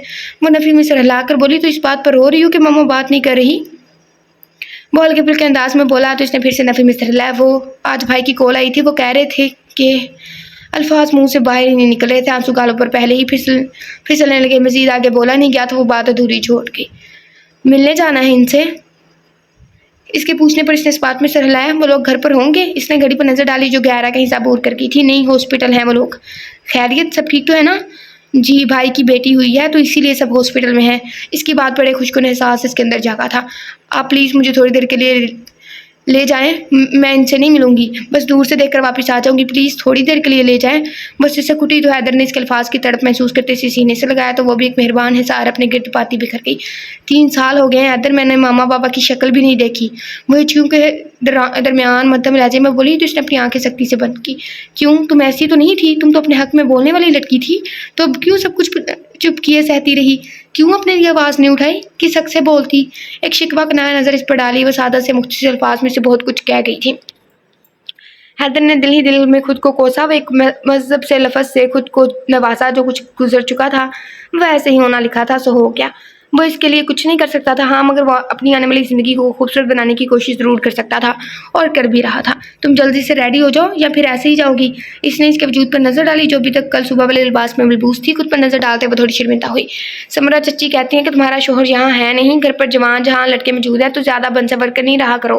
वो शिकायती अंदाज में बोली कि इनकी ये लॉजिक कभी इसकी समझ में नहीं आई थी। Very bad. इन्हें तुम्हें आधी बात समझाई कि जब शोहर करीब ना हो तो सारी तैयारी बेमायनी होती है, मगर ये तुम्हें समझाया कि जब शोहर इतने अरसे बाद परदेश से लौटे तो इसको वेलकम करने के लिए खास एहतमाम भी करना चाहिए। इसका चेहरा 2 उंगलियों की मदद से ऊपर उठाकर इसकी आंखों में देखा। वो बात को अपनी मर्जी का रंग देकर मायनी खींची से बोला तो वह एकदम से ब्लश कर गई। कुछ हया की सुर्खी और कुछ शिद्दत गरिया की वजह से सुरख नम चेहरा हल्के हल्के सूजे पे फूटे, घनेरी पलकों पर ठहरे आंसू। वह इस वक्त इसे इस कदर खूबसूरत लगी कि नजरें इसके चेहरे पर जम सी गई थी। मैं चेंज करके आती हूँ। इसकी नजरों की तपिश से घबराती वो वहाँ से हट गई। इसके फ़ोन पर कॉल आने लगी तो वो टेरेस पर चली गई। कुछ पता चला? फ़ोन कॉल से लगाते इसने कान से लगाते इसने मध्यम आवाज़ में सवाल किया और दूसरी तरफ की बात सुनने लगा। मैं अभी सेंड करूं? इनकी वजह से हम बासानी लोगों तक पहुंच सकते हैं। तुम सारी तस्वीरें मुझे भेजो। इसने कॉल कट की, साथ ही इसका फ़ोन वाइब्रेट करने लगा। इसे तकरीबन 15 के करीब तस्वीरें सेंड की गई थी। वह सब तस्वीरें उठा 18 से 25 साल की नौजवान नस्ल की तस्वीरें थी और इन पर सरसी नज़र डाल रहा था जब एक तस्वीर पर आकर वो रुक गया। तस्वीर में मौजूद लड़की को इसने पहले भी देखा था। कब और कहाँ इसने अपने चेहरे पर जोर दिया तो एक चमका हुआ। वो मिशेल की दोस्त थी और वो बहुत गहरी दोस्त थी और मिशेल की शादी के बाद भी काफ़ी टाइम तक इनके घर पर आती रही थी। इसने वो पिक्चर आगे भेजी और साथ ही एक मैसेज टाइप करके भेजा और फ़ोन बंद करके जेब में रखा। चंद लम्हों बाद अपने चेहरे पर हाथ फेर कर खुद को कंपोज करता रूम में आ गया। इसने भी पीच और हल्के ग्रे इम्तियाज़ का खूबसूरत नफीस सा लिबास बतन किया था। हाथों में नाजुक से कंगन और कानों में छोटे खूबसूरत टॉप्स पहने, बाल लबों पर हल्के रंग का ग्लोस और मस्कारा लगाकर बालों का साइड ट्विस्ट और चोटी बनाती वो तैयार थी। चलें। वह बेड पर बैठा मोबाइल में मसरूफ था। जब बनाया कि वो काने पर नज़र उठाकर से देखा। इसके चेहरे पर नज़र पड़ते ही इसने एक ठंडी सांस ली। शुक्र है ये नहीं लिखा कि चेहरे पर नज़र पड़ते इसकी नज़रें पलटना भूल गई। हाँ, अभी थोड़ी देर पहले चच्ची की जो लॉजिक तुमने बताई थी वो मुझे समझ नहीं आई, पर अब तुम्हें देखकर लग रहा है कि वो किस हद तक ठीक कहती थी। इसने अनाया के चेहरे पर आई शरारती लट कान के पीछे डेसी। हैदर, मैं आपको समझ नहीं पा रही हूँ। अगर आपको याद हो तो आप मुझे दुल्हन के रूप में छोड़कर चले गए थे और आपके अल्फाज थे कि तुम मेरी माँ की पसंद हो, मेरी नहीं, इसलिए इन्हीं के साथ रहो। मेरे दिल में और मेरी ज़िंदगी में तुम्हारी कोई गुंजाइश नहीं, तो वैसे क्यों बिहेव कर रहे हैं जैसे कि मुझसे पता नहीं कितनी मोहब्बत करते हैं। वो हाथ में रोड़ती बेचैनी से बोलते बोलते कुछ देर के लिए रुकी थी। मैं तो पहले भी ऐसी ही थी और शादी से पहले भी यही थी। तब तो कभी पलट कर दूसरी नज़र तक नहीं डाली। जब दुल्हन बनी तो हर जुबान की के अपने लिए तारीफ सुनी और आपने एक नज़र देखना भी गवारा नहीं किया, और अब आपकी बार बार अपनी तरफ उठती नज़र मुझे उलझा देती है। देखो नाया, शादी से पहले कभी भी तुम्हें इस नज़र से नहीं देखा था, तो अंदाज़ा भी नहीं था कि तुम इतनी खूबसूरत हो। और तुम्हारी पहली बात का जवाब यह है कि मामा ने मुझ पर प्रेशराइज़ करके मुझे इस शादी के लिए फोर्स किया था, तो मैं भी मुझे भी जिद चढ़ गई थी। इसलिए जिस दिन शादी के लिए हाँ की, इसी दिन बाहर जाने का फैसला कर लिया था कि मुझे यहाँ नहीं रहना। इसी दिन वीज़े के लिए अप्लाई कर दिया था और तुम्हें दुल्हन बने इसलिए छोड़कर गया कि मैं किसी दूसरी लड़की में इंटरेस्टेड था। मुझे लगता था कि मैं हीरा से मोहब्बत करता हूँ, क्लास फेलो थी वो, और मैं नहीं चाहता था कि दिल और दिमाग में किसी और लड़की का तसव्वुर लिए मैं तुम्हें अपनी ज़िंदगी में शामिल करूं। और बात करते करते थमा, क्योंकि दूसरी लड़की के जिक्र पर इसकी आंखें नम हुई थी। मैं तो पहले भी ऐसी थी और शादी से पहले भी यही थी। तब तो कभी पलट कर दूसरी नज़र नहीं डाली। जब दुल्हन बनी तो हर ज़बान से अपने लिए तारीफ सुनी और आपने एक नज़र देखना भी गवारा नहीं किया। तभी इसके अल्फाज हैदर के कानों में गूंजे। इसने इसके एक एक लफ्ज़ पर गौर किया तो साकित रह गया। क्या वो मोहब्बत करती थी इससे? इसने हैरत तो बेयकीनी से इसकी तरफ देखा तो वो नज़रें चुरा गई। चलें, देर हो जाएगी। आँख की नमी साफ करते वो पहले से दुपट्टा दोबारा से सेट करने लगी। चलते हैं, मगर पहले मुझे बात पूरी करने दो। इसने इसे कंधों से थाम कर बेड पर बिठाया और खुद पंजों के बल ज़मीन पर बैठ गया। वो बेचैनी से उठने लगी जब इसने इसके हाथ पर दबाव डालकर इसे उठने से रोका। यूएस जाने के बाद मुझे बहुत जल्द एहसास हो गया था कि मैं इस लड़की से मोहब्बत नहीं करता। वो एक वक्ती अट्रैक्शन थी जिससे मैं मोहब्बत समझ रहा था। इससे जब ये एहसास हुआ तो उसके बाद एक गिल्ट बजा था कि एक लड़की को हट करके आया हूँ। वो गिल्ट आहिस्ता आहिस्ता कब मोहब्बत में बदल गया मुझे एहसास ही नहीं हुआ। जब यहाँ आकर तुम पर निगाह पड़ी तो लगा कि मेरी मंजिल यही थी। जैसे मैं दर्द बदर की खाक छानते देखते सॉरी ढूंढता फिर रहा था, इसकी आंखों में देखता, इसका हाथ अपने दोनों हाथों में थामता एक एक लफ्ज़ पर जोर देता बोला था, तो क्या मैं इतनी बुरी थी कि मुझसे मोहब्बत करने में आपको 3 साल लग गए? 3 साल लग गए हैदर, 3 साल लग के आपको ये एहसास होने में कि मैं भी इस काबिल हूँ जिसके साथ ज़िंदगी गुजारी जा सकती है, मुझसे भी मोहब्बत की जा सकती है। कभी ख्याल नहीं आया कि कोई है जिसे अपने नाम छोड़कर आया हूँ?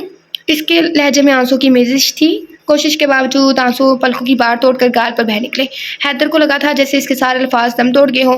वो कुछ बोलने की कोशिश में था जब वो बेदर्दी से अपने गाल रगड़ती दोबारा से बोल उठी, जब जा ही रहे थे तो कोई आस ही दिल आ जाते, कोई उम्मीद, कोई ऐसा जुमला जिसके सहारे में जीती रहती या खामोशी से चले जाते कि खुद से ही उम्मीद के दिए जलाकर खुशफहमी का जहां आबाद रखती। पर आप तो जाते जाते आंखों से ख्वाब भी छीन कर ले गए थे। पता, जब आप चले गए तो मुझे ऐसा लगा जैसे कि मेरे अंदर कुछ टूटा हो, कुछ मर गया हो। मेरे अंदर शायद दिल टूटा था, शायद मोहब्बत मर गई थी। अनाया प्लीज़। इसने तड़प कर इसे मजीद कुछ भी कहने से रोका। इसे इसकी सारी बातों ने इतनी तकलीफ नहीं दी थी जितनी कि इसके आखिरी जुमले ने दी थी। इसे महसूस हुआ था कि महबूब के मुंह से अपनी मोहब्बत की नफी किस तकलीफ देती है। वेट अ सेकंड गाइस, रुक जाए थोड़ा।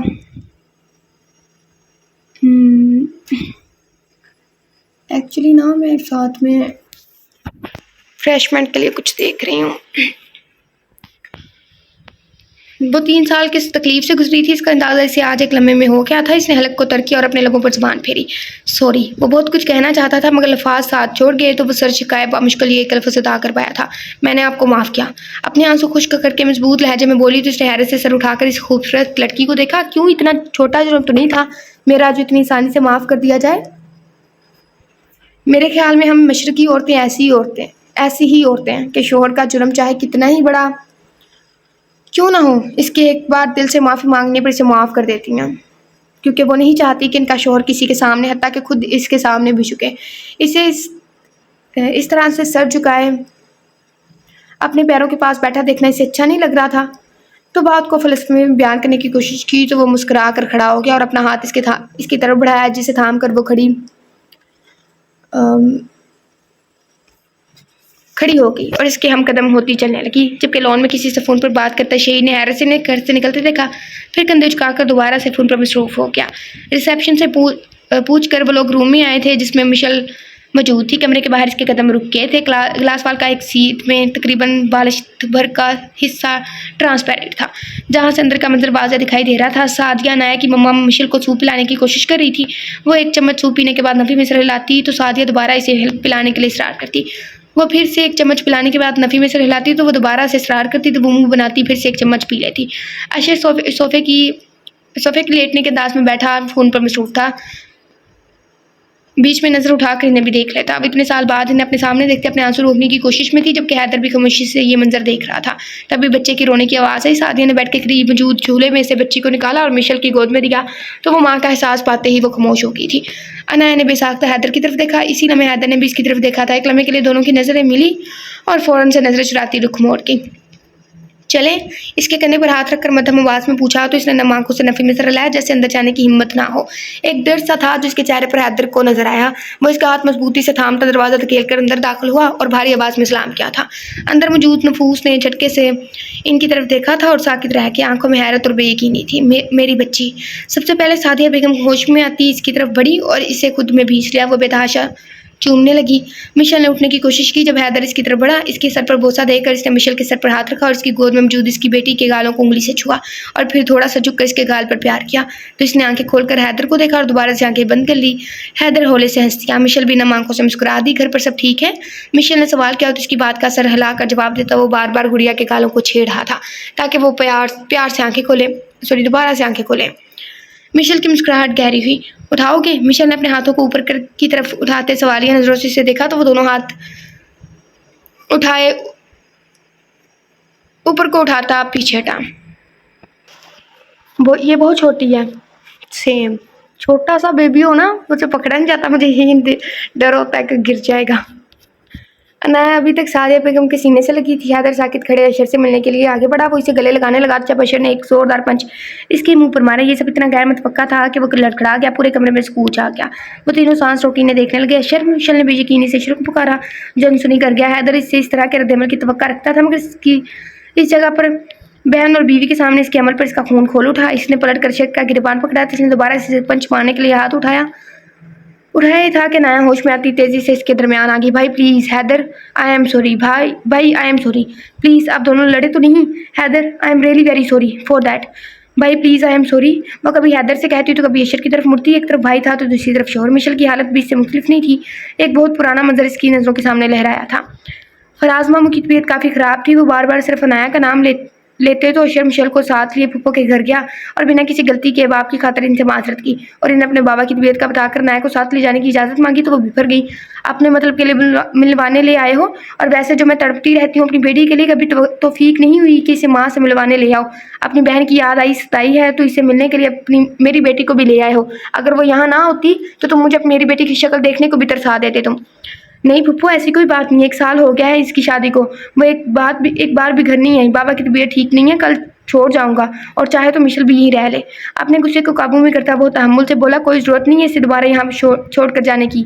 ले जाओ इसे और वहीं रखो। मैं हैदर से कहकर इसकी तलाक के कागज़ भिजवा दूंगी और मेरी बेटी भी अब इस घर में नहीं जाएगी जहाँ इसकी इज्जत नहीं है। मेरी बेटी को तलाक दो और अपनी बहन को लेकर चले जाओ यहाँ से। वो गुस्से से चलाती हुई बोली तो उनकी बात पर मिशेल के कदमों तले से ज़मीन निकली थी और यही हालत दरवाजे पर खड़ी यही हालत इनके कमरे के दरवाजे पर खड़ी अनाया की भी थी। अशर जो पहले ही बहुत मुश्किल से अपने इश्तियार को काबू कर रहा था, इनके बाद पर इसके तन बदन में आग लग गई थी। ठीक है, इतना ही शौक है ना आपको अपनी बेटी को तलाक दिलवाने का? तो मैशर फराज। इसने पल भर को अपनी आंखें बंद करके एक सुलगती नज़र मिशेल पर डाली। इसके तासरा देखकर मिशेल को लगा था कि जैसे लम्हों का खेल था और सब कुछ तबाह और बर्बाद होने वाला था। वो ढह गई थी। इसने अपने कानों पर हाथ रखे थे कि अशर की आवाज़ इसके कानों में ना जाए, मगर इसकी आवाज़ हरगिज़ भी आहिस्ता नहीं थी। मैशर फयाज अपने पूरे होश हवास में मिशेल हारिस को तलाक चिठाक, इसके अल्फाज मुंह में ही रह गए जब इसके गाल पर पड़ने वाला थप्पड़ फजा को साकित कर गया था। इसने बेयकीनी से अपने सामने खड़ी अपने से 4 साल छोटी अजीज जान बहन को देखा जो इसके सामने खड़ी गहरे गहरे सांस लेती हाँप रही थी। भाई आप होश में नहीं हैं, गुस्से में पागल हो चुके हैं आप। निकल जाए मेरे घर से, अपनी बीवी को भी ले जाएं और दोबारा यहाँ नहीं आइएगा, चले जाएं यहाँ से। वो अपनी तमाम तर हिम्मत मजमा करके हलक के बल चलाई तो मिशेल ने मशकूर नज़रों से इसे देखा जिसने इसकी दुनिया जोड़ने से बचा ली थी। अशर इसका हाथ थाम कर इसे अपने साथ घसीटता चला गया और राबिया बेगम जो इसे 1 साल में इससे कोई बात नहीं की थी, बस खामोश रहती थी, इस दिन इस पर चलाई थी और इसके बाद से इनका दिल चाहता वो बेधड़क इसे बोल देती। और जब ये बात ज़्यादा सताती के नाया की वजह से इनके 2 बच्चे, इनकी आंखों के नूर इनकी नज़रों से दूर हैं, तो वह इस पर हाथ भी उठा देती थी, मगर ऐसा बहुत कम होता तो था ही ना। ज़्यादा हो या कम हो क्या फ़र्क पड़ता। मिशेल जानती थी कि अशर ने हैदर को जो थप्पड़ मारा था वो इस थप्पड़ का बदला था जो इसकी लाडली और जान से प्यारी बहन इसके गाल पर मारा था, क्योंकि इसकी वजह वो हैदर को ही समझता था कि अगर वो बाहर नहीं जाता तो आज हालात बहुत मुख्तलिफ होते। Once again I am sorry both of you. वो एक बार फिर से दोनों की तरफ देख कर बोली तो वो दोनों यकसवान होकर बोले, तुम क्यों माफ़ी मांग रही हो? इसका दिमाग मैं खुद दुरुस्त कर लूँगा। इनके एक साथ बोलने पर वो एकदम से खिलखिला कर हंसती थी। इसकी खनखनाती हंसी पर वो पुरसकून हो गया था। जबकि वो आगे बढ़कर अशर के गले लगी तो इसने इसके सर पर प्यार दिया। मिशेल से मिलते इसने फराज साहब का पूछा, वो थोड़ी देर पहले घर गए हैं। सादिया बेगम ने जवाब दिया, माई गॉड ये कितनी क्यूट है कि मैं इसको उठा लूँ? इसके गाल चूमती बोली, श्योर। मिशेल मुस्कुरा कर बोली और इसने बच्ची को इसकी तरफ बढ़ाया। अरे रुको, तुम गिरा दोगी इसको। सादिया बेगम जल्दी से आगे आई और इसे सोफे पर बैठने का इशारा किया तो वो बैठ गई। सादिया बेगम ने इसके गोद में लिया। अशर भी इसके साथ ही बैठ गया, जबकि हैदर बैठ के साथ पड़ी चेयर पर बैठ गया तो सादिया भी कुर्सी घसीट कर बैठ गई। अनाया का पूरा ध्यान अपनी गोद में मौजूद नन्ही परी पर था। इसने इसके चिन को पकड़कर होले से हिलाया तो वह छोटी छोटी आंखें खोलकर पटर पटर इसे देखने लगी। अनाया इसे देखकर होले से हंसी और इसके गाल पर प्यार किया तो वो भी मुस्कुरा दी। इसके मुस्कुराने पर अनाया ने कहका लगाया। वो जो सादिया बेगम की बात का जवाब दे रहा था, इसके कहका लगाने पर रुख मोड़ कर इसे देखा जो हंसते हुए अशर से कुछ कह रही थी। फिर अचानक मिशेल से मुखातिब हुई, भाभी नाम क्या रखेंगी इसका? मैंने सोचा नहीं, तुम बता दो क्या नाम रखें? मिशेल मुस्कुराते हुए बोली तो अशर तशक्कुर भरी नज़रों से इसे देखा कि नाम तो वो पहले डिसाइड कर चुके थे। श्योर। अनाया ने इसकी बात की तस्दीक चाही तो मिशेल ने इस बात में गर्दन लाई। ये बिल्कुल परियों जैसी है तो इसका नाम भी परियों जैसा होना चाहिए, जैसे परीज़े। वो इसका चेहरा बगौर देखती पुरसोच अंदाज में बोली और आखिर में सवालिया नज़रों से अशर और मिशेल को देखा। क्या आया इन्हें ये नाम पसंद आया है या नहीं? बहुत प्यारा नाम है माशाल्लाह। सादिया बेगम के कहने पर अशर और मिशेल ने इस बात में सर हिलाया। तकरीबन 2 घंटे वहाँ रुक कर वो दोनों वापसी के लिए निकलने लगे तो सादिया बेगम ने हैदर को पुकारा, बेटा अगर बुरा ना मानो तो एक रिक्वेस्ट करनी थी। मामी आप रिक्वेस्ट नहीं हुक्म करें। जाने क्यों इसे इनकी बात पर शर्मिंदगी हुई थी। अनाया इतना अर्सा बाद आई है तो इसे 2-3 दिन के लिए हमारे पास छोड़ दोगे? वो बहुत आस भरे लहजे में इनसे पूछ रही थी। नहीं मम्मा, मैं नहीं रुकना। वो चाह कर भी इनकार ना कर पाता। जब अनाया ने कहा थामती तेज़ी से नफ़ी मिश्रे लाती बोली, मामी आप लोग तो खुद अभी हॉस्पिटल में हैं। जब घर शिफ्ट हो जाएंगे तो मैं इसे खुद लेकर आऊँगा। जितने दिन रहना चाहे आराम से रहे। और अभी घर पर नहीं बताया किसी को। जब हम निकले थे तो सब लोग सो रहे थे, तो ऐसे में इसका रुकना मुनासिब नहीं है। इसका डर और खौफ भांपते इसने काफ़ी तफसील से जवाब दिया। हैदर, वो निकलने लगा जब मिशेल ने इसे आवाज़ देकर रोका। ये जो लड़की तुम्हारे साथ खड़ी है ना, इसने तुम्हारी बहन की खुशियों की खातिर इस लड़की ने बहुत कुर्बानी दी है। इसकी आंख में कभी आंसू नहीं आने देना। इसके कहने पर हैदर ने गर्दन घुमाकर अपने साथ खड़ी लड़की को देखकर आईब्रो झुकाई तो माँ और भाई की मौजूदगी में इसकी हरकत पर सिटपटा आ गई। वो दोबारा से बाहर निकलने लगा। Haider, I am sorry. बहन को मुतमईन और पुरसुकून देखकर अशर को इस पर जो भी गुस्सा था सब खत्म हो गया था, तो अपनी गलती का एहसास हुआ। इसके माफ़ी मांगने पर हैदर ने इसे गले लगा लिया। What happened? इसे बेचैन देखकर सीट बेल्ट बांधते सवाल किया। वो भाई ने आपको? अनाया, अशर मेरी बहन का शोहर है और मेरा कज़न भी है, इसलिए इसके किसी भी अमल के लिए तुम्हें मुझे वजाहत देने की ज़रूरत नहीं है, ओके? इसकी तरफ रुख करके इसे नज़रों के हिसार में लेते नरमी से बोला तो इसने मुश्किल अपने होंठों को हिलाकर इसे देखा और विंडो से बाहर देखने लगी। इसकी ज़बरदस्ती की मुस्कुराहट पर इसने लब खींच ली। फेक मुस्कुराहट की वजह पूछ सकता हूँ? गाड़ी पार्किंग से निकालते नजर रोड पर जमाए स्पार्ट अंदाज में सवाल किया तो इसने झटके से इसकी तरफ देखा। फेक कैसे? अभी अंदर जब तुम हंस रही थी तो तुम्हारी हंसी बिल्कुल खालिश थी। सच्ची मुस्कुराहट थी तुम्हारे चेहरे पर। और अब ये ज़बरदस्ती की मुस्कुराहट क्यों? वो रोड पर नजरें गाड़े बोला। हाथ मजबूती से स्टेयरिंग पर जमे थे। अनाया ने इसके हाथों को देखा तो नजर इसके साफ शफाफ हाथों पर टिक सी गई। इसके दाएं कलाई पर कीमती घड़ी थी और दूसरी कलाई में बैंड था जिस पर जलीय रूप से हैदर लिखा था। बैंड की डोरियों को काफ़ी बल देकर बांधा हुआ था। शर्ट के कफ कोने तक मोड़े हुए थे। अगर फुप्पो को पता चल गया तो बहुत गुस्सा होंगी। जब हम दोनों में से कोई भी इन्हें नहीं बताएगा तो इनको कैसे पता चलेगा? हमें बहुत देर हो गई है, अभी थोड़ी देर में फजर हो जाएगी और फुप्पो बहुत जल्दी उठ जाती हैं। तहज्जुद के अज़ान अगर हमारे घर जाने तक वो उठ गई होती तो हुई तो सॉरी। इसने जवाब पेश किया। अनाया, वो तुम्हें कुछ नहीं कहेंगी। इनफैक्ट अब तलख लहजे में कोई भी तुमसे बात नहीं करेगा और मेरी घर पर मौजूदगी में तो बिल्कुल भी अब कोई कुछ नहीं कहेगा। वैसे भी अभी 2 बजे हैं, मामा 3 बजे के बाद ही उठती हैं। इसने नरम लहजे में कहते आखिर में इसकी बात रद्द की कि वो घर से और इसके मकीनों से इतना बेखबर भी नहीं था। इसकी वजाहत पर अनाया लब कुचलती हाथ मोड़ने लगी। अभी भी इसकी बेचैनी महसूस करके इसने आईब्रो उचकाई जैसे इसकी अगली वजाहत का मुंतज़िर हो। बिना कुछ कहे सर झुका की अब क्या बताती इसे कि इसे बेचैनी की वजह वो खुद था। जैसे जैसे करीब आ रहा था इसकी बेचैनी से सवा होती जा रही थी। मौसम कितना अच्छा है ना बाहर। इसकी बेतु की बात पर हैरान हुआ। तो ये कैसे मौसम में लॉन्ग ड्राइव और म्यूजिक कितना अच्छा लगता है ना? अनाया ने इससे अपनी बात की तस्दीक करनी चाहिए। हैदर ने गाड़ी की स्पीड बिल्कुल आहिस्ता करते रुख की तरफ किया और जांचती नजरों से इसे देखा और इसकी झिझक और गरेज समझ महसूस करके गाड़ी में इसका दिलकश कहका गूंजा था। गाड़ी निस्बतन लंबे रास्ते पर डालकर उसने म्यूजिक ऑन किया तो म्यूजिक की आवाज़ गाड़ी में घुस जाएगी। ओके, ये सॉन्ग है खैरियत पूछूं कभी तो कैफियत पूछूं, तुम्हारे बिन दीवाने का क्या हाल है। इन अल्फाज पर इसने गहरी नज़रों से अनाया की तरफ देखा तो उसकी धड़कनें मथम पड़ी हैं, थैलियां नम हुई थी।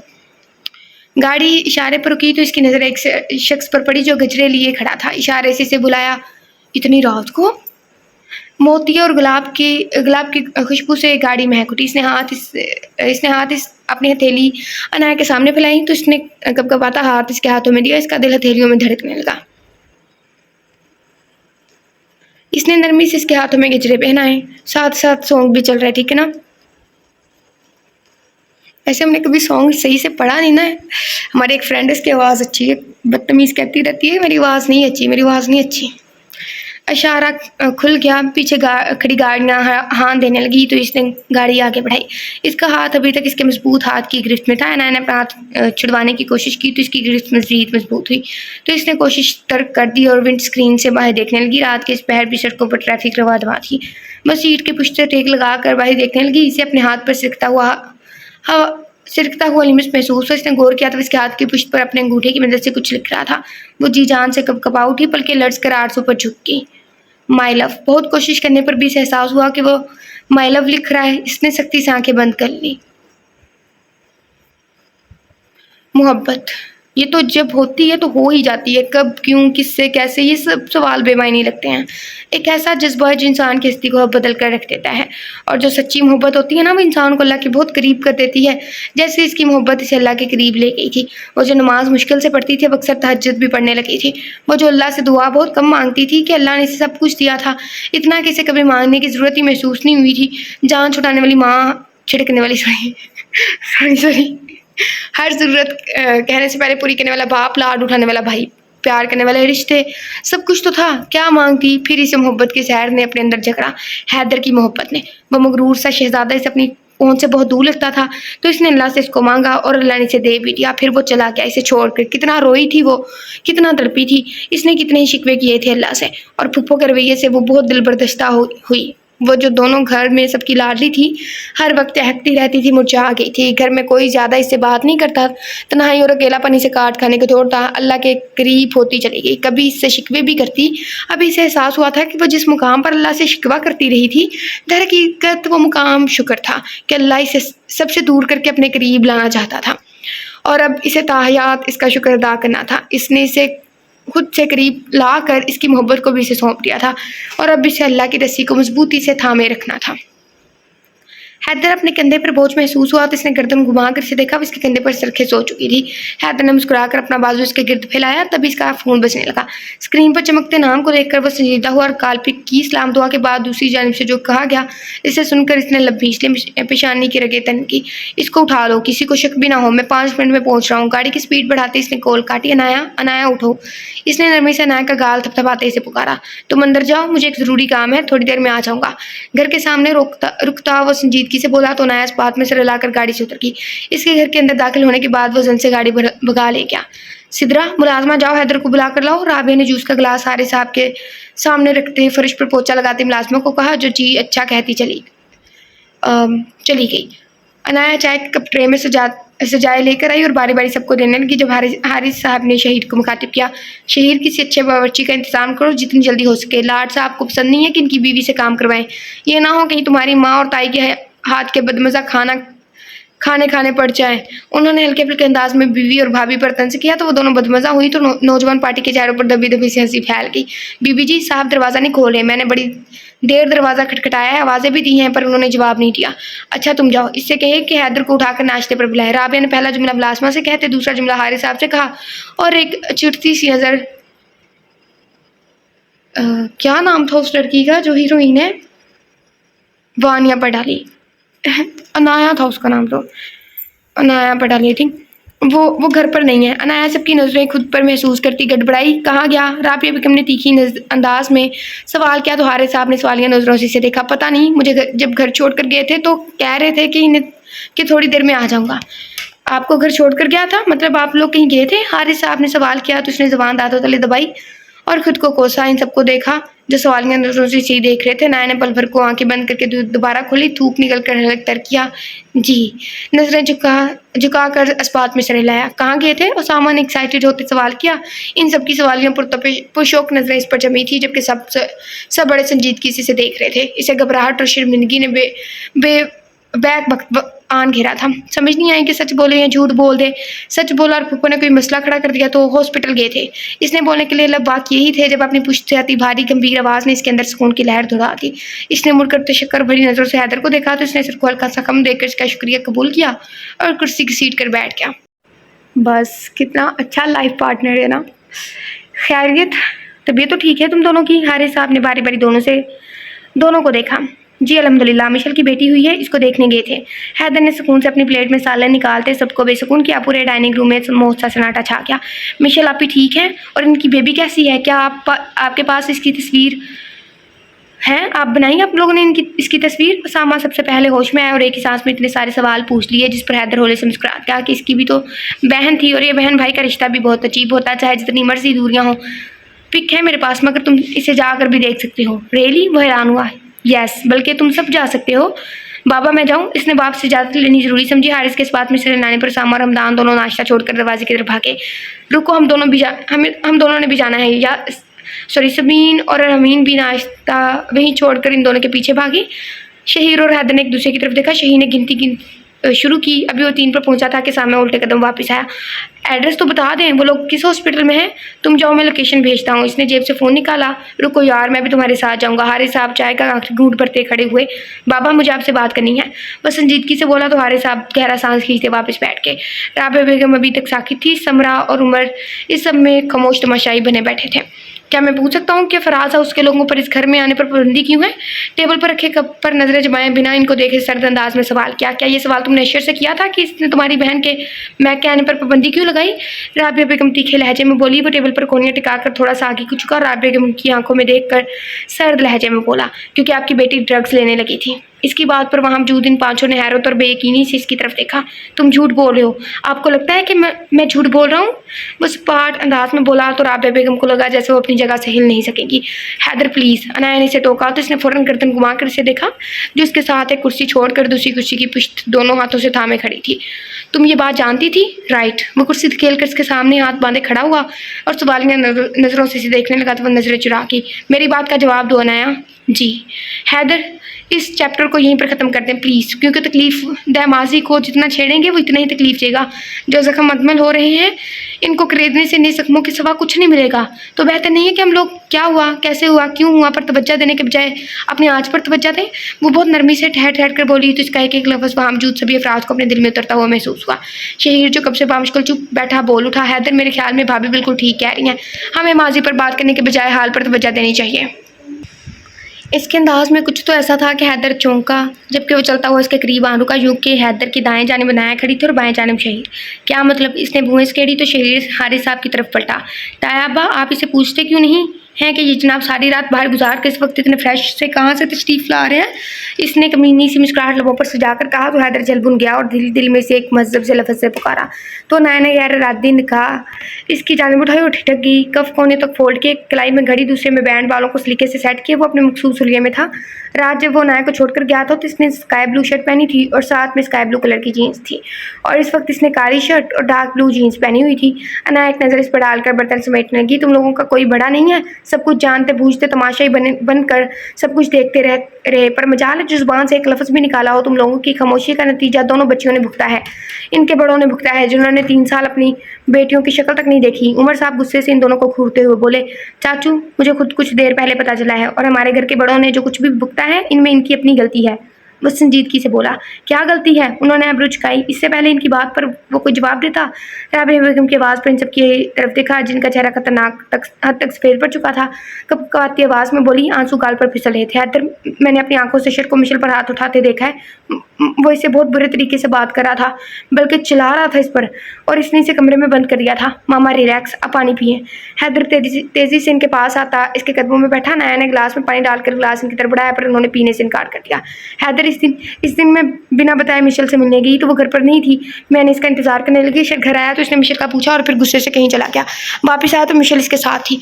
अशर ने इसे मुझसे मिलने नहीं दिया और इसे अपने साथ घसीटते हुए कमरे में ले गया था और इसके बाल खींचता इस पर चिल्लाने लगा। इसने मिशेल से कहा कि आइंदा घर से कदम बाहर निकाला तो मैं टांगे तोड़ दूंगा और आज से तुम अपनी माँ के घर भी कदम नहीं रखोगी। हैदर ने खड़े होकर इनका सर अपने साथ लगाया और होले होले थपकने लगा जैसे इन्हें पुरसुकून करना चाह रहा हो, पर इन्हें बोलने से नहीं रोका। वो चाहता था कि इतने सालों से जो गुबार इनके अंदर जमा था वो आज बाहर निकाल दें। इसके अलावा वो इसे बेड पर फेंकता, इसको रूम में लो करके दोबारा से कहीं चला गया और वो चीखती रही, पर मेरी बच्ची चीखती रही। सादिया भाभी अनजान बन गई और ये नाया ये अपने कमरे में छुप गई थी। वो रोती हुई बोली। इसके दिल में दर्द की लहर उठी जब सब परेशान से इनके गिरद जमा थे। जब बनाया हैदरी के अंदाज में इनके कदमों में बैठी और दोनों हाथ इनके घुटनों पर रखे, सर झुकाए अल्फाज तरतीब देने लगी। फुफ्फो, इस दिन मिशेल आपके घर पर यहाँ आने का बता कर गई थी और वो इधर आने के बजाय अपने दोस्त से मिलने चली गई जिनसे वो ड्रग्स लेती थी। इस वक्त जब भाई इन्हें घर लेकर आए तब भी उन्होंने ड्रग्स लिए हुए थे। इनकी कंडीशन ऐसी नहीं थी कि किसी से मिल सके। इसकी बात पर उन्होंने हैरत से देखा। तुमने मुझे पहले क्यों नहीं बताया? आपने पूछा ही नहीं। वो नम आंखों से इसे देखती भीगे लहजे में बोली, माँ ये अशर का सरफ और इसकी मिशेल से मोहब्बत थी कि ना सिर्फ इसने मिशेल को कबूल किया, इसका इलाज करवाया, बल्कि ये बात हमें पता तक नहीं चलने दी कि मिशेल नशा करती है। हैदर नरमी से इन्हें देखता बोल रहा था जबकि वह शर्मिंदगी की अमी गहराइयों में डूबने लगी। समरा चाची सर हाथों में दिए बैठ की। अशर ने सही मायनों में रिश्तेदारी का हक अदा किया है और हमने क्या किया? हैदर का सवाल किसी ताज़ियाने की तरह इन्हें लगा था। वो तड़प उठी। बस कर दो हैदर, बस कर दो वरना मेरा दिल फट जाएगा। वो रोती बेबसी से बोली कि नैनन का हाथ पकड़कर होले से था।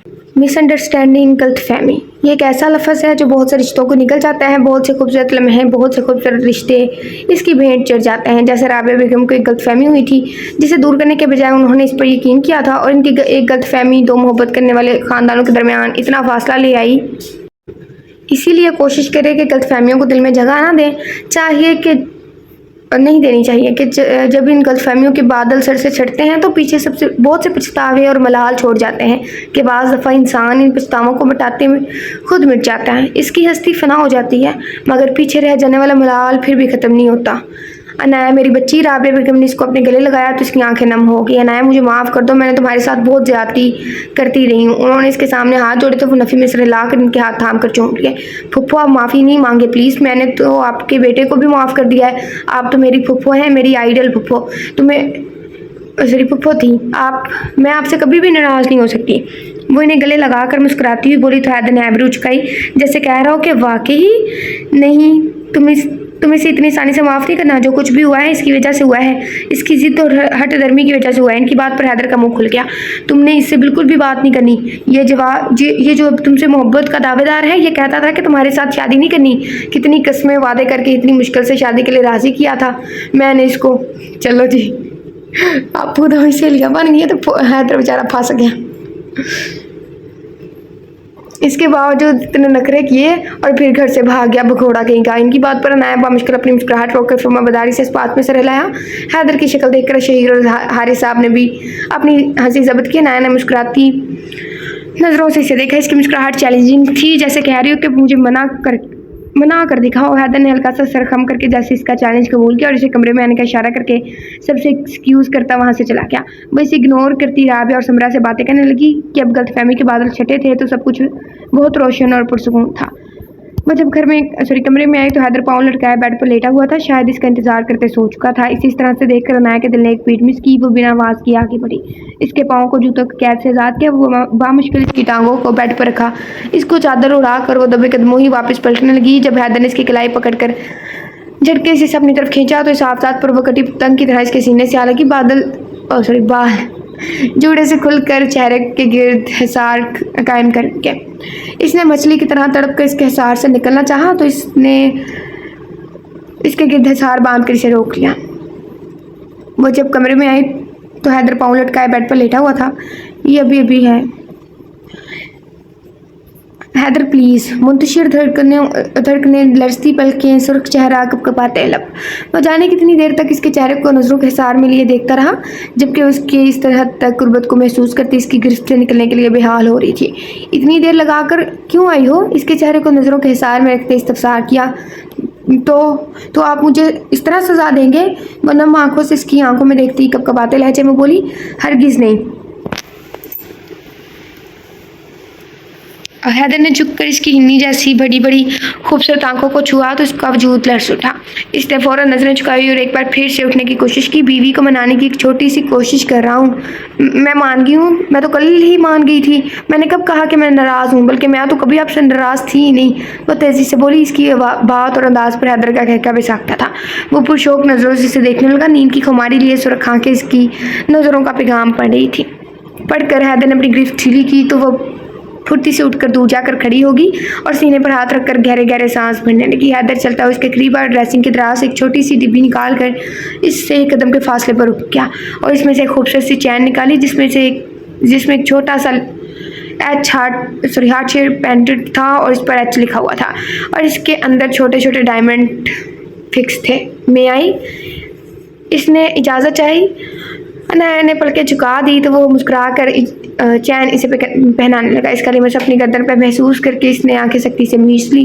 हैदर ने इसे चैन पहना कर इसका रुख अपनी तरफ किया। इसकी बंद आंखें देखकर मुस्कुरा दिया। अनाया इसके बाल कान के पीछे रेसते इसे पुकारा तो इसने पलकों की बार उठाकर इसे देखा। तुम कुछ पूछोगी नहीं कि रात में कहाँ था? नहीं, एक लफ्ज़ी जवाब। क्यों? क्या पूछना चाहिए? होंठ चबाते आप रुचका कर सवाल किया। बिल्कुल पूछना चाहिए, बीवी हो तुम मेरी और तुम्हें पता होना चाहिए कि तुम्हारा शोहर किस वक्त कहाँ मौजूद है। इसको कंधों से थामते इसने अपने सामने किया, तो फिर आप खुद बता देना, खुद बता दिया करना ताकि पूछने की ज़रूरत ही ना पड़े। अनाया ने बर्जिस्ता जवाब दिया, तो यानी तुम खुद नहीं पूछोगी। इसके जवाब पूछने पर इसने नफ़ी में सिर हिलाया। मैं कभी भी आपसे आपके किसी भी अमल की वजाहत नहीं मांगूंगी।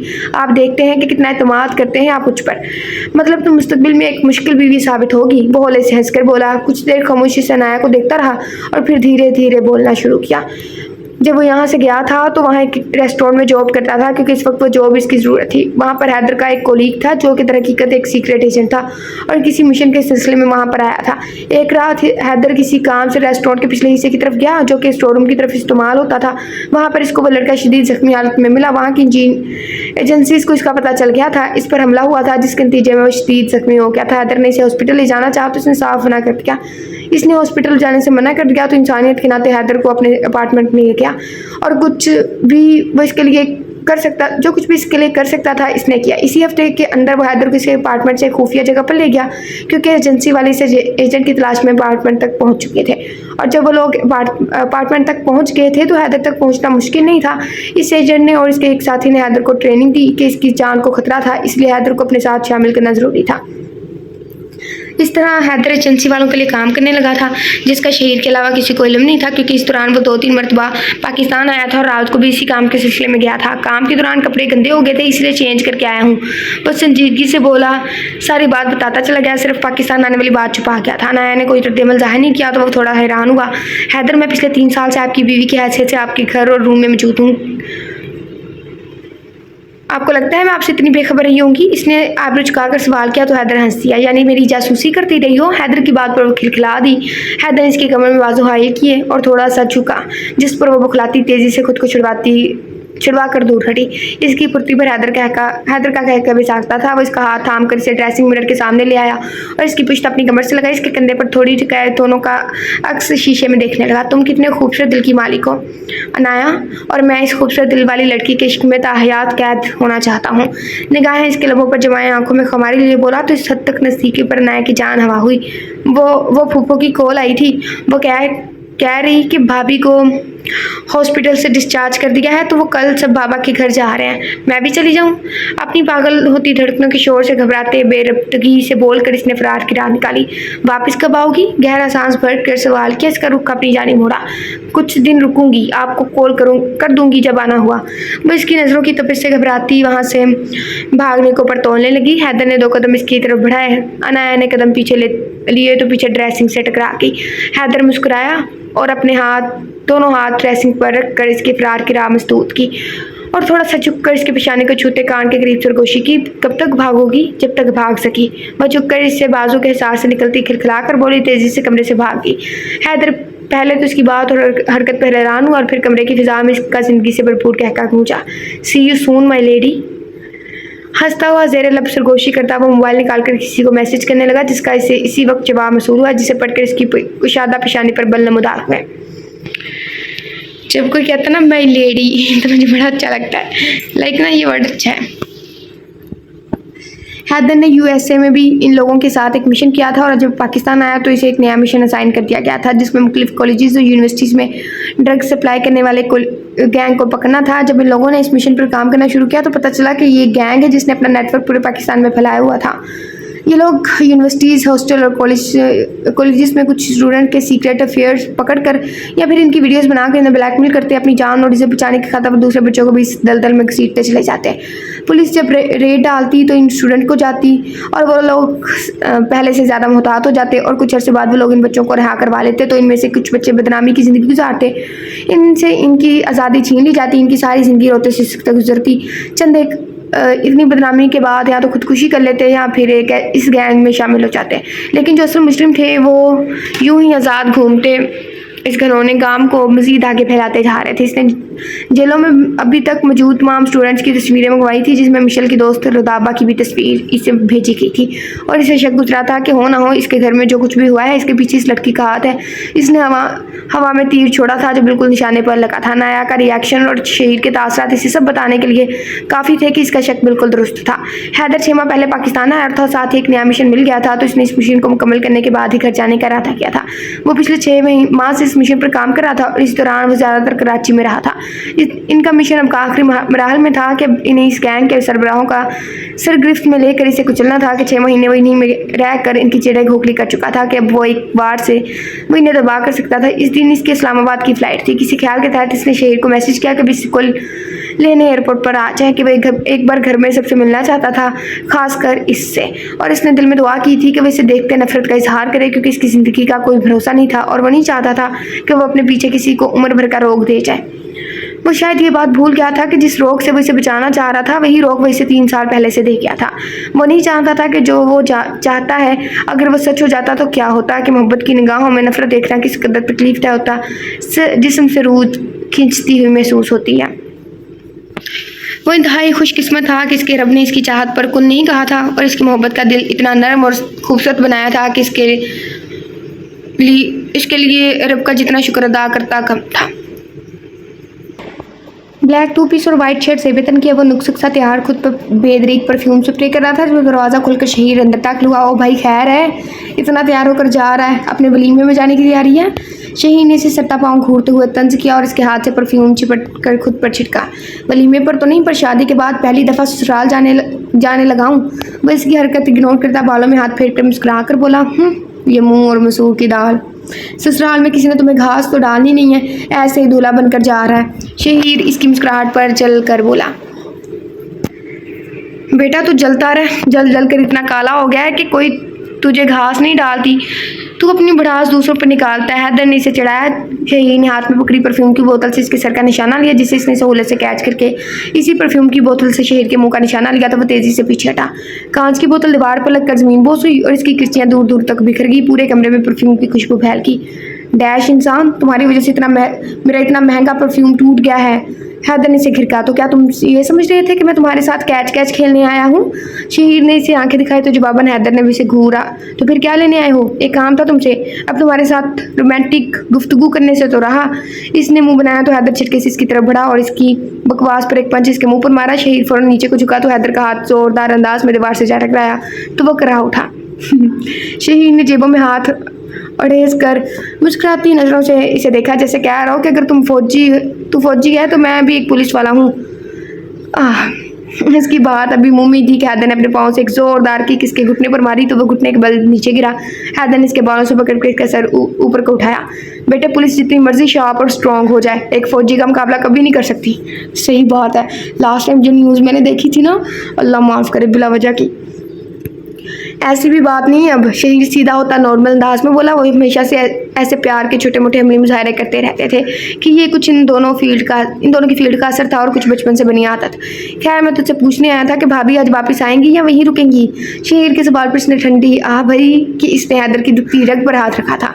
राबिया बेगम ने इस दिन हॉस्पिटल में ही इन सबसे माफ़ी मांगी तो इन सब ने खुदा पेशानी से सबको माफ़ कर दिया। फराज साहब इसी दिन आकर अनाया को अपने साथ ले गए थे और सितम ये कि वो फ़ोन पर 2-4 मिनट से ज़्यादा बात भी नहीं कर रही थी। हैदर जब भी इससे आने का पूछता तो टाल देती। तुम क्यों पूछ रहे हो? बैकग्राउंड की आवाज़ों को इग्नोर करें क्योंकि सुबह सुबह हो गई और सारे परिंदे उठ चुके हैं, इसीलिए पूछ रहा हूँ कि सब घर वाले जा चुके हैं। अगर भाभी ने वापस नहीं आना तो तुम मेरे साथ चलो, मैं बस निकलने लगा हूँ। इसने ऑफ़र की मुझे, जिसे हैदर ने रद्द कर दिया तो शहीर से हिलाता रूम से निकल गया। इसके जाने के बाद हैदर ने अपना कोट उतार कर बाजू पर डाला, शर्ट के कप फोल्ड किए, घड़ी का डायल सीधा किया और फ़ोन और गाड़ी की चाबी उठाता निकलने लगा कि एक ख्याल के तहत इसने फ़ोन उठाया और नाया का नंबर डायल किया। साबित वक्त इसने कॉल नहीं उठाई थी। वह सर झटक कर रूम की लाइट ऑफ करता भाई निकला तो इसने एक फ़ोन की मैसेज भी सुनी। जी मुख्तसर जवाब, आज घर आओगी? हैदर ने फ़ौरन टाइप करके इसे मैसेज सेंड किया। इरादा तो नहीं है। गाड़ी स्टार्ट करके रोड पर डालते इसने इसका मैसेज पढ़ा। इरादे को छोड़ो, दिल का बताओ, दिल क्या चाहता है? एक हाथ से स्टीयरिंग व्हील संभालते मैसेज टाइप किया, दूसरी तरफ इसका मैसेज पढ़कर अनाया की धड़कनें थमी और गाल दहक उठे। दिल की बात सुनना छोड़ दी है मैंने। काफ़ी देर बाद इसने धक धक करते दिल से मैसेज टाइप करके भेजा, जिसे पढ़कर हैदर की मुस्कुराहट गहरी हुई। तो मेरे दिल की सुन लो, इसने मैसेज सेंड करके फ़ोन। मुझे हंसी आ रही है। How cute. फ़ोन जेब में रखा रखा जानता था कि अब जवाब नहीं आएगा। एमी फिक्शनल मैन स्टैंडर्ड हाई करते हैं, इसलिए करते हैं। अनाया हैदर से बात कर रही थी। मिशेल ने बगौर उसके चेहरे पर फैले रंगों को देखा। जी नहीं, मेरा मतलब आपको कैसे पता? मिशेल के अचानक सवाल करने पर वो बुखला गई तो मिशेल हंस दी। क्या हुआ? वो तुम्हारा ही है, इतना घबरा क्यों रही हो? मिशेल हंस पड़ी। घबरा तो नहीं रही, आपको कैसे पता? इसने अपना सवाल दोहराया। तुम्हारे चेहरे पर फैले हुए रंग बता रहे हैं कि किससे बात कर रही हो। मिशेल की बात पर अनाया ने गर्दन मोड़कर दाएं जाने मौजूद शीशे में अपना चेहरा देखा जो सुर्ख हो रहा था। वो शर्मिंदा सी सर झुका गई तो मिशेल हंसने लगी और इसे अपने पास बुलाया तो वो अपने पैरों तक आती मैक्सी संभालती सोफे से उठकर बेड तक और मिशेल और परीसे को उठाकर मिशेल के करीब बैठ गई। अनाया तुमने घर कब जाना है? मिशेल की नज़रें इसके चेहरे पर जमी थी। मामा कह रही हैं कि ये पूरा मंथ मैं इनके साथ पास रुकूं और मैं भी यही सोच रही थी कि कम से कम 1 माह तो यहीं रहूंगी। वो परीजे के गालों को छूती आहिस्ता से बोली। अनाया तुम्हें नहीं लगता कि तुम्हें घर चले जाना चाहिए?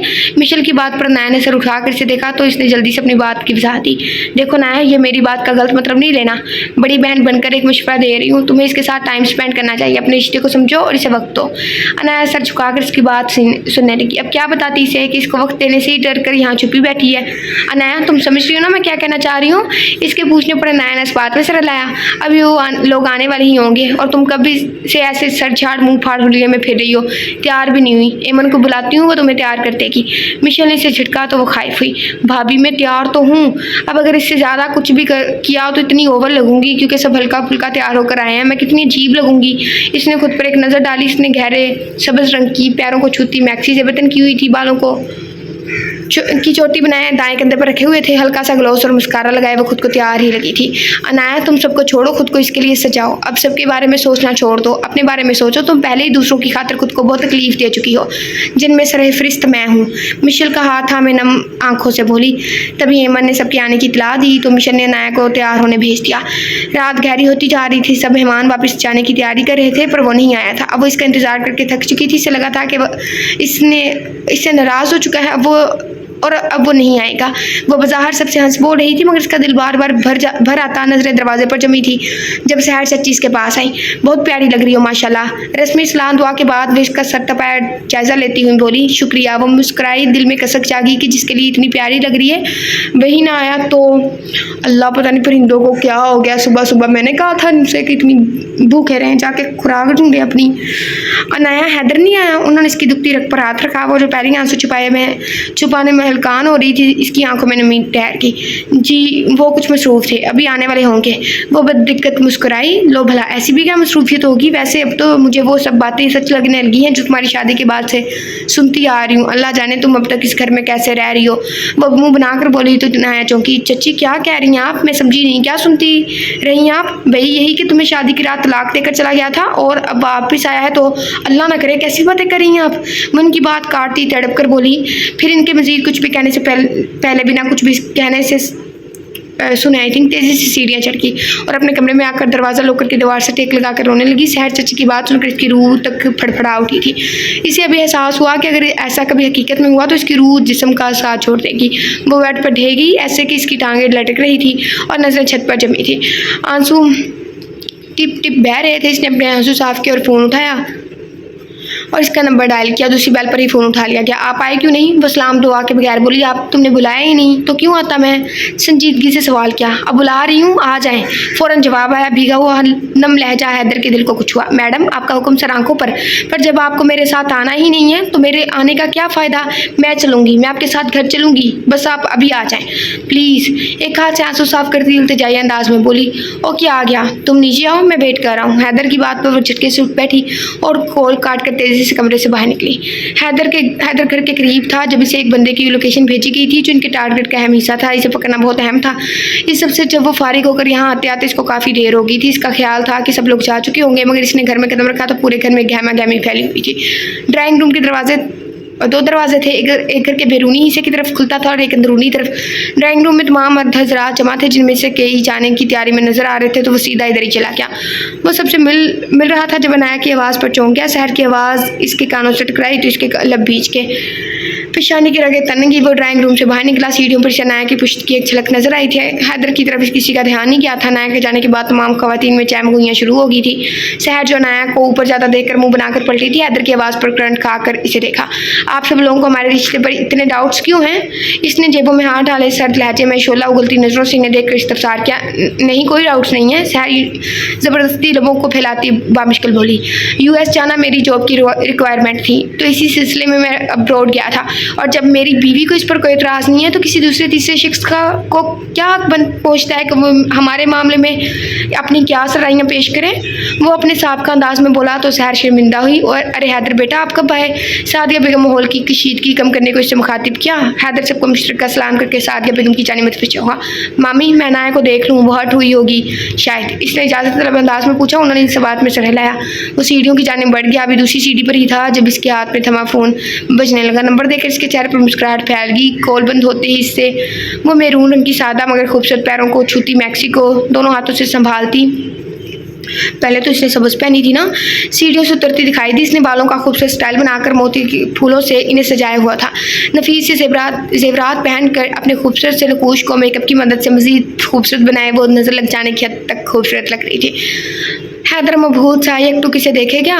इसका उठता एक एक कदम इसे अपने दिल की तरफ आता महसूस हो रहा था। किसी की खुद पर जमी में नज़रों को महसूस करके इसने अपनी नज़रें उठाकर देखा और ये नज़रें उठाकर देखना मुकाबल पर गजब ढा गया था। हैदर 2 सीढ़ियाँ ऊपर आया और अपनी हथेली इसके सामने फैलाई, जिसे इसने झिझकते हुए थाम लिया। सब लोग मौजूदगी में इस फारफतगी लुटाती नजरें खुद पर महसूस करते हुए सड़क पट गई। वो लोग साथ में इतने खूबसूरत लग रहे थे कि हर दिखने वाले ने बेसाख्ता माशाल्लाह पड़ा और जलने वाले मजीद जलकर राख हुए थे। लोग हमसे जलते हैं इस बात से। ओके, ये एक सॉन्ग था, उसमें से थोड़ा सा लिया है। किसी ने म्यूज़िक प्ले किया तो इन दोनों ने बेसाख्ता एक दूसरे की तरफ देखा। दोनों की नज़र लम्हे के लिए मिली थी और अनाया नजरें झुका के वो ड्रेसिंग मिरर के सामने खड़ी एक एक करके फूल बालों से निकाल रही थी। जब हैदर ने इसके गिर्द बाजू लपेटते इसे अपने सार में लिया और इसके बालों की खुशबू को गहरा सांस लेकर अपने अंदर तारा। अनाया के हाथ कपकपाए, पलकें लर्स कर आंसू पर झुकी। दिल एक अजीब लेपर धड़कने लगा था। Anaya, you are very beautiful, extremely beautiful, and I am very lucky that your beauty is only for me. You are the reward of my goodness. Haider ने दोनों का अक्स शीशे में देखते हुए झुक कर इसके कान में सरगोशी की और इसके कंधे से बाल हटाकर एक पूरी शिद्दत लिमस इसकी गर्दन पर छोड़ा। अनाया की जान हवा हुई, वो इसके सार में पलटी और इसके सीने में छुप गई। हैदर होले से हंसा और इसे खुद से अलग करना चाहा तो इसने इसकी शर्ट मजबूती से मुट्ठियों में दबोच ली। अरे यार, ये तो गलत बात है ना, इतने सच समझ कर अब छुप रही हो, तारीफ तो करने दो। नहीं, इसकी जरूरत नहीं है, वो फूली सांसों से बोली। तो हैदर ने अपना चेहरा थोड़ा सा झुक कर इसके सर को देखा। अच्छा चलो मेरी तरफ देखो तो। नहीं, इसने इसी तरह इसके सीने पर रखे सर को दाएं बाएं झिंबिश्ती। ये तो ज्यादती कर रही है मेरे साथ। पहले इतने दिन अपने मैके रह कर आई हैं और अब खुद को देखने पर भी बंदी लगा रही हैं। वह मजलूमियत से बोला। आप सिर्फ देखते नहीं हैं, वो झिझक कर बोली। हैदर ने कहका लगाया। और क्या करता हूँ? वो शरारती अंदाज में गोया हुआ। अनाया ने कोई जवाब नहीं दिया। अच्छा सुनो तो। हैदर ने मुस्कुरा कर से दोबारा पुकारा मगर वो इसी तरह खड़ी रही। तो हैदर ने इसके गिर्द गिरफ्त मजबूत की और इसके सर पर थोड़ी टिकाए आंखें बंद करके इसे महसूस करने लगा। यूं ही आंखें खड़े जाने कितने लम्हे गुजरे थे कि वो कसमसाई। तो हैदर ने इसको कंधे से थाम कर अपने मुकाबिल खड़ा किया। जवाब नहीं दिया तुमने? इसकी आंखों में देखते हुए गंभीर सरगोशी नुमा आवाज़ में पूछा। आप तंग करते हैं मुझे अपनी बातों से। और वो बोलते बोलते रुकी और लब उतरने लगी और इसकी नज़रें अनाया के लबों पर जमी थी। इसकी नज़रों का मरकज़ महसूस करके इसने जल्दी से लब भींच कर दांतों तले दबा कर इसकी नज़रों से बचना चाहा। हैदर ने घूंटी की मदद से इसके लबों को दांतों की गिरफ्त से आज़ाद करवाया। वो पीछे हटा तो अनाया तेज़ी से रुख मोड़ कर अपने सीने पर हाथ रखती गहरी सांस लेने लगी। हैदर अलमारी की तरफ बढ़ गया तो वह सूखा सांस लेती तेज़ी से बेड की तरफ बढ़ी और तेज़ी से अपने सैंडल्स की स्ट्रिप खोलने लगी। इसका ख्याल था कि जब हैदर को बेड की तरफ आता देखकर इसका हलक खुश्क हुआ। हैदर के हाथ में एक खूबसूरत सी पासेब थी। पहनाऊँ? इसने इजाज़त तलब नज़रों से देखा तो वह बुखला गई। मैं खुद पहन लेती हूँ, मैं पहना देता हूँ। हैदर ने इसके पाँव की तरफ हाथ बढ़ाया तो इसने तेज़ी से टांगें समेटी और अपने पाँव मैक्सी में छुपा लिए। हैदर ने सवालिया नज़रों से इसे देखा। वो मैं पाजेब नहीं पहनती, तो आप कलाई में पहना दें, मैं इसको ब्रेसलेट बना लूँगी। हैदर ने हैरानगी से इसे देखा। रियली? इसके आप रुचका कर सवाल किया। जी। इसके जी कहने पर हैदर ने इसकी कलाई थाम कर धीरे से इसे करीब से खुद से करीब करते अपने हिसार में लिया तो वो बुखला गई। इसके रेशम जैसे बाल इसकी पुश्त पर बिखरे थे, कुछ शरारती लटे चेहरे के गिर्द अटकलियाँ कर रही थी। हैदर के ये खुद को देखने पर वह इसकी गिरफ्त में किस्मत आई और खुद को चिढ़वाने की कोशिश की, मगर हैदर की गिरफ्त मजबूत थी। इस पासेब और ब्रेसलेट के चक्कर को फिलहाल छोड़ देते हैं, अभी मुझे खुद को महसूस करने दो, अपने दिल की धड़कनें सुनने दो। हैदर ने इसके कान के करीब झुक कर बेबाकी से कहते इसके गाल को छुआ तो वो कान की लू तक सुरक पड़ी। इजाज़त। इसकी जज्बे लौटाती नजरें महसूस करके अनाया की हथेलियाँ नम हुई, घनेरी पलकें झुक कर सुरख हाथों पर साया फगन हुई, जिन्हें इसने हौले से छुआ और नरमी से अनाया को खुद में समेटता चला गया। इसे नींद की वादी में उतरे अभी कुछ ही देर हुए थे जब इसका फ़ोन बजने लगा। दूसरी तरफ से इसे जो खबर दी गई थी इस पर लब खींच कर रह गया। जो शख्स आज जिसने पकड़ा था इसने खुदकुशी करने की कोशिश की थी। हैदर ने अलमारी से अपने कपड़े निकालता और वाशरूम की जानिब बढ़ा। इसे अब इस मिशन को मुकम्मल करना था। गन की बुलेट्स चेक करके होल्स्टर में रखी, चाकू अपने पाँव की साथ बांध कर बूट के तस्मे बांधे अनाया पर एक नज़र डाली जो गहरी नींद में थी। इसकी पेशानी को होले से छूते अपना मोबाइल जेब में रखता रूम से निकल गया। सारे घर में सन्नाटा छाया हुआ था, सब लोग अपने अपने कमरों में आराम कर रहे थे और इन्हीं लोगों के आराम की खातिर इस जैसे लाखों जवान अपनी रातों की नींद और सुकून बर्बाद की अपनी जानें कुर्बान करते हैं। जाने कितने माओं के जिगर गोशे कुर्बान होते हैं तो सब लोग सुकून और चैन से सोते हैं। सुबह जब इसकी आँख खुली तो कमरे में खुद को तनहा पाया। एक भरपूर अंगड़ाई लेकर वो उठी तो नजर अपने पाँव में मौजूद पाजेब से टकराई तो गाल एकदम से सुरख पड़े थे। कमरे में एक बार दोबारा से नजरें दौड़ाई, वो वहाँ मौजूद नहीं था। वार्डरोब से अपने कपड़े निकाल कर वॉशरूम में घुस गई। बेबी पिंक और सफेद इम्तियाज़ के नफीसा लिबास पहने गीले बालों को तौलिए से खुश करती वो ड्रेसिंग मिरर के सामने खड़ी हुई तो नज़र बेसाख्ता शीशे पर चस्पा एक चिट पर पड़ी। इसने चिट शीशे से उतारी। एक खूबसूरत लड़की को ज़िंदगी की खूबसूरत सुबह मुबारक। हैदर की खूबसूरत लिखाई में लिखे अल्फाज पढ़कर इसके लोगों पर शर्मगी सी मुस्कुराहट फैल गई। तभी इसकी नज़र शीशे में नजर आते अपने एक्स पर पड़ी। इसका निखरा निखरा सा रूप गुजरी रात की दास्तान सुना रहा था। इसका दिल चाह के कहीं छुप जाए कि अगर बाहर गई तो बाहर मौजूद तमाम लोग उसके चेहरे पर छाए रंग बआसानी पहचान लेंगे। वो उंगली की मदद से निचले लब पर दबाव डाले, दांतों तले लब कुचलने लगी। तभी दरवाजे पर दस्तक होने लगी। मुलाजमा थी जो इसे नीचे आने का कह रही थी। अनाया ने गहरा सांस खींचा और अपने चेहरे पर हाथ फेरती दरवाजे की जानिब बढ़ गई। वो कमरे में यहाँ से वहाँ चक्कर काटती इसका इंतजार कर रही थी। इस दिन वो अनाया के उठने से पहले कहीं चला गया तो आज तीसरा दिन था। वो अभी तक घर नहीं लौटा था और अब इन 3 दिनों में इसे एक लम्हा भी चैन नहीं आया था। लेकिन आज इसकी बेचैनी हद से सवा थी। वो कब से पेंडुलम की तरह यहाँ से वहाँ घूम रही थी। जब चलते चलते टांगे शल होने लगती तो बैठ जाती, फिर दोबारा उठकर चक्कर काटने लगती। इसने घड़ी में वक्त देखा, अभी फजर की अजान होने में चंद मिनट बाकी थे। आई थिंक वो इस वक्त कहाँ हो सकता था। चेहरे पर परेशानी साफ नजर आई। सोफे पर बैठते इसने अपना मोबाइल उठाया और एक बार फिर इसका नंबर मिलाने लगी, फिर रुक गई। इसके 3 दिन से इसका फ़ोन भी मुसलसल बंद था। वो कुछ सोचकर मैसेज लिखने लगी कि जब भी फ़ोन ऑन हुआ तो मैसेज पढ़ तो ले, सुने जी कहें। 2 मिनट के बाद हैदर का जवाब है। नाया एकदम से सीधी हो बैठी, उंगलियां तेज़ी से कीपैड पर चलने लगी। आप कहाँ हैं? जॉब पर। मुख्तसर जवाब है। नाया के दिल को कुछ हुआ, धड़कनें बढ़ी थी। कब तक आएंगे? याद कर रही हो? सवाल किया गया। नहीं तो बस यूं ही पूछ लिया। दिल की मर्जी के खिलाफ जवाब दिया। दूसरी जानिब वो फीका सा मुस्कुराया। अनाया, सिर्फ इसका नाम लिख कर भेजा। अनाया को यूं महसूस हुआ जैसे हैदर ने इसके कान के करीब आकर से पुकारा हो। जी। दिल जाने किन खदशों के ज़ेरे असर तेज़ी से धड़कने लगा। मुझे ऐसा क्यों लग रहा है ये सैड एंडिंग देगा मुझे। अल्लाह जी प्लीज़ ऐसा ना हो। तब इसका फ़ोन बजने लगा। वो कॉल कर रहा था। नाया ने 1 सेकंड की देर के बगैर फ़ोन उठाया था। सुनो, ऐसी बातों से ग्रेस किया करो जिससे दूसरे के हर्ट होने का खदशा हो। इसकी सरगोशी नुमा आवाज़ अनाया के कानों में टकराई। तना मुझे छोड़ जाते हैं और हर्ट आप होते हैं। आप ही ऐसी बातों से ग्रेस किया करें, आपके मुंह से अच्छी नहीं लगती। इसकी आवाज़ सुनकर इतने दिनों से जब्त किए आंसू पलकों की बाढ़ तोड़ते इसके गाल भिगोने लगे। इसने शिकवा किया, अगर सारी जिंदगी तनहा रहना पड़ा तो क्या। इसे लगा जैसे उसका ज़बरदस्त मारा हो। हैदर। इसने तड़प कर इसका नाम पुकारा, किसकी बात काटी। इसकी तड़प पर हैदर के लोगों पर मध्यम से मुस्कुराहट अपनी झलक दिखाकर गायब हुई थी। बशुबह एक खुशकिस्मत इंसान था। अनाया, मेरी बात सुनो। एक बात पर यकीन रखना कि मेरा दिल सिर्फ तुम्हारे लिए धड़कता है। कुछ भी हो जाए लौट कर तुम्हारे पास ही आएगा, चाहे परचम में लिपटा हुआ ही क्यों ना हो। वो बहुत आहिस्ता आवाज़ में बात कर रहा था। इसकी आवाज़ बहुत मध्यम थी। अनाया की सारी हसासियत फ़ोन से उभरती हैदर की आवाज़ की जानिब ना होती तो शायद उसकी बात नहीं सुन पाती। आंसू इसके गालों को भिगोते थोड़ी से टिप टिप बहने लगे। Anaya, I love you. Anaya ने अपनी आंखें बंद करके जैसे इसके लफ्ज़ों को महसूस किया। दोनों के दरमियान लम्हे भर के लिए खामोशी छा गई जिसे अनाया की आवाज़ ने तोड़ा। Love you more than you. आंखें मीठे ठहर ठहर कर बोलती वो 2 पहाड़ों पर पोजीशन संभाले हैदर के लोगों पर जानदार मुस्कुराहट बिखेर की। कुछ लम्हे दोनों के दरमियान खामोशी हाल रही जिसे हैदर की संजीदा आवाज़ ने तोड़ा। See you soon my dear wifey. खुदा हाफिज़। फायर। इससे पहले कि वो कुछ कहती, हैदर की आवाज़ इसके कानों में टकराई और साथ ही गोलियों की तड़तड़ाहट गूंज उठी। हैदर, अनाया ने इसे पुकारा मगर जवाब नहीं मिला। नरारत लाइन पे जान हो चुकी थी। अगर सारी जिंदगी तन्हा रहना पड़ गया तो क्या? हैदर की कुछ देर पहले कही बात इसके कानों में गूंजी और साकत सी बैठी रह गई। अभी भी तो दुआएं मोहब्बत कबूल हुई थी, अभी तो इतराफ़ में मोहब्बत किया था, तो क्या इनकी मोहब्बत की उम्र इतनी कम थी?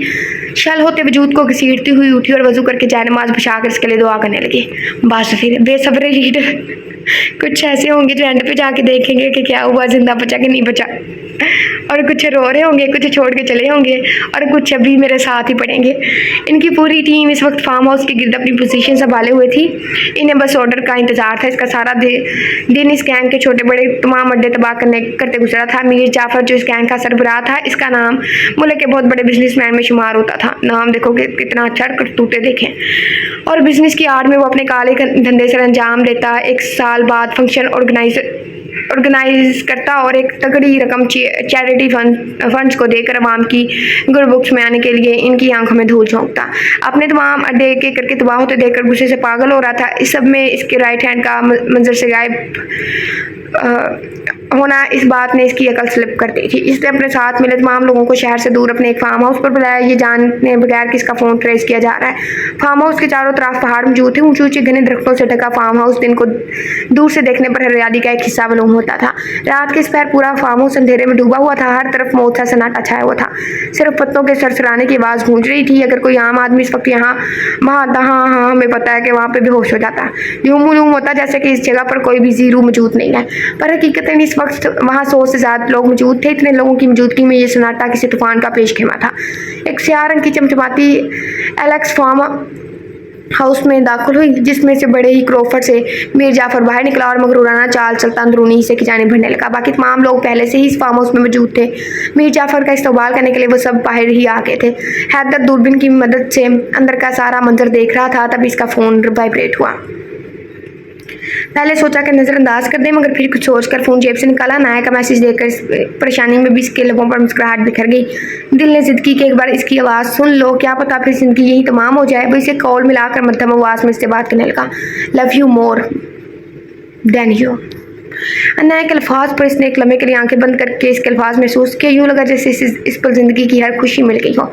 सिर्फ एक लम्हे में सामने के मंजर से ठिकने पर मजबूर कर गया। मीर जाफर ने फ़ोन पर किसी को कॉल मिलाई थी। इसके कॉल बंद करते ही फार्म हाउस के पिछले हिस्से से तकरीबन 30 के करीब बावर्दी मसला अफराद बाहर आए, फार्म हाउस के गिर्द घेरा डाल कर खड़े हुए होने लगे। ऐसे कि इनके रुख पहाड़ों की जानिब थे और पुश्त फार्म हाउस की जानिब थी। इनके हाथों में राइफल मौजूद थी, जिससे साफ जाहिर था कि मीर जाफर को इनकी मौजूदगी का पता चल गया था, या फिर इसने एहतियातन ये काम किया था।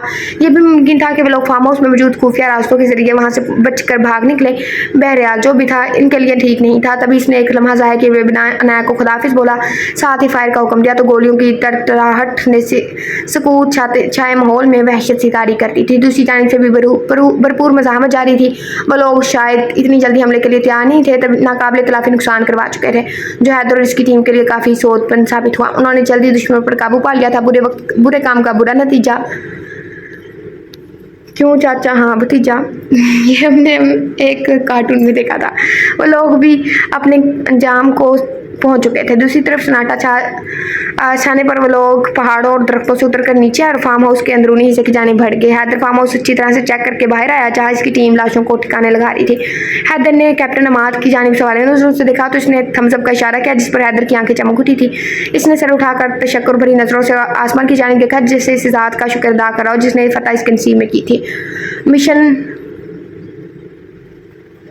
आई थिंक कंप्लीट या ऐसे कुछ लिखा है। सर जेब से फ़ोन निकाल कर इसने मैसेज टाइप करके सेंड किया। मैसेज सेंड करके वह जैसे ही पलटा था कि आवाज़ के साथ एक गोली इसके बाजू को चीरती हुई निकल गई और दूसरी गोली इसके बाएं कंधे से थोड़ा नीचे सीने में प्रविष्ट हुई थी। आए मेरे अल्लाह, अपनी सांसों में बात रखना मुझे, मैं रहूँ ना रहूँ याद रखना मुझे। दर्द की शिद्दत इस कदर थी कि इसे अपने जिस्म से जान निकलती महसूस हुई। दाएं हाथ में थामा पिस्टल और बाएं हाथ में थामा फ़ोन ज़मीन बोस हुए थे। वो लड़खड़ा ओलिव्स की घड़ी बाएं आई थिंक बाएं कलाई पर बंधी ओलिव्स की कड़ी खून नम हुई थी। वो लड़खड़ा कर घुटनों के बल जमीन पर बैठा लहू रंगा होती सड़क आंखों से सामने देखा जहां इनके ऑफिसर ने इन दोनों लोगों को जहन्नुम हासिल कर दिया था। वो शायद लाशों के दरमियान लेटे खुद को मुर्दा जाहिर कर रहे थे और मौका देखते ही फायर कर दिए, जिसके नतीजे में इनका एक जवान शहीद हो गया और हैदर समेत 3 जवान बुरी तरह जख्मी हुए थे। हैदर ने अपनी तरफ खंगारा होती आंखें बंद की। आंखें बंद करते ही अनाया का चेहरा इसकी आंखों के सामने घूम गया। इसने आसमान की तरफ नजरें उठाई जिनमें इससे तशक्कुर अभी भी छलक रहा था कि अल्लाह ने इसकी जिंदगी मजीद लिखी थी कि वो इसे दोबारा से देख सकता। कुछ लोगों में ये खास बात होती है कि वह हर हाल में खुदा का शुक्र अदा करते हैं, मगर अफसोस के रोए ज़मीन पर ऐसे लोगों की तादाद सिर्फ कुछ हद तक ही महदूद है। सभी इस वक्त लोन में मौजूद शाम की चाय से लुत्फ़अंदोज़ होते हल्के फुल्के गपशप में मसरूफ़ थे। वो गैर हाजिर तमाकी से चाय पर बामुश्किल मुस्कुराहट सजाए बैठी थी। जी जी चची। समरा के दोबारा पकाने पर भी वो इनकी जान मतवज्जा नहीं हुई तो उन्होंने बाजू से पकड़ कर इसे झिझोड़ा तो वो बुखराई। क्या बात है बेटे, तबीयत ठीक है? इसकी बुखराहट महसूस करके उन्होंने नरमी से इस्तफसार किया कि वो अपने साहब का रवैये की माफ़ी इनसे पहले ही मांग चुकी थी, तो इसने खुदा पेशानी से इन्हें भी माफ़ कर दिया था। सभी सुबह से इसकी हर बात और काम में बेतवज्जी महसूस कर रहे थे। भाभी हैदर कहाँ पर है? 2-3 दिन से घर पर नजर नहीं आया मुझे।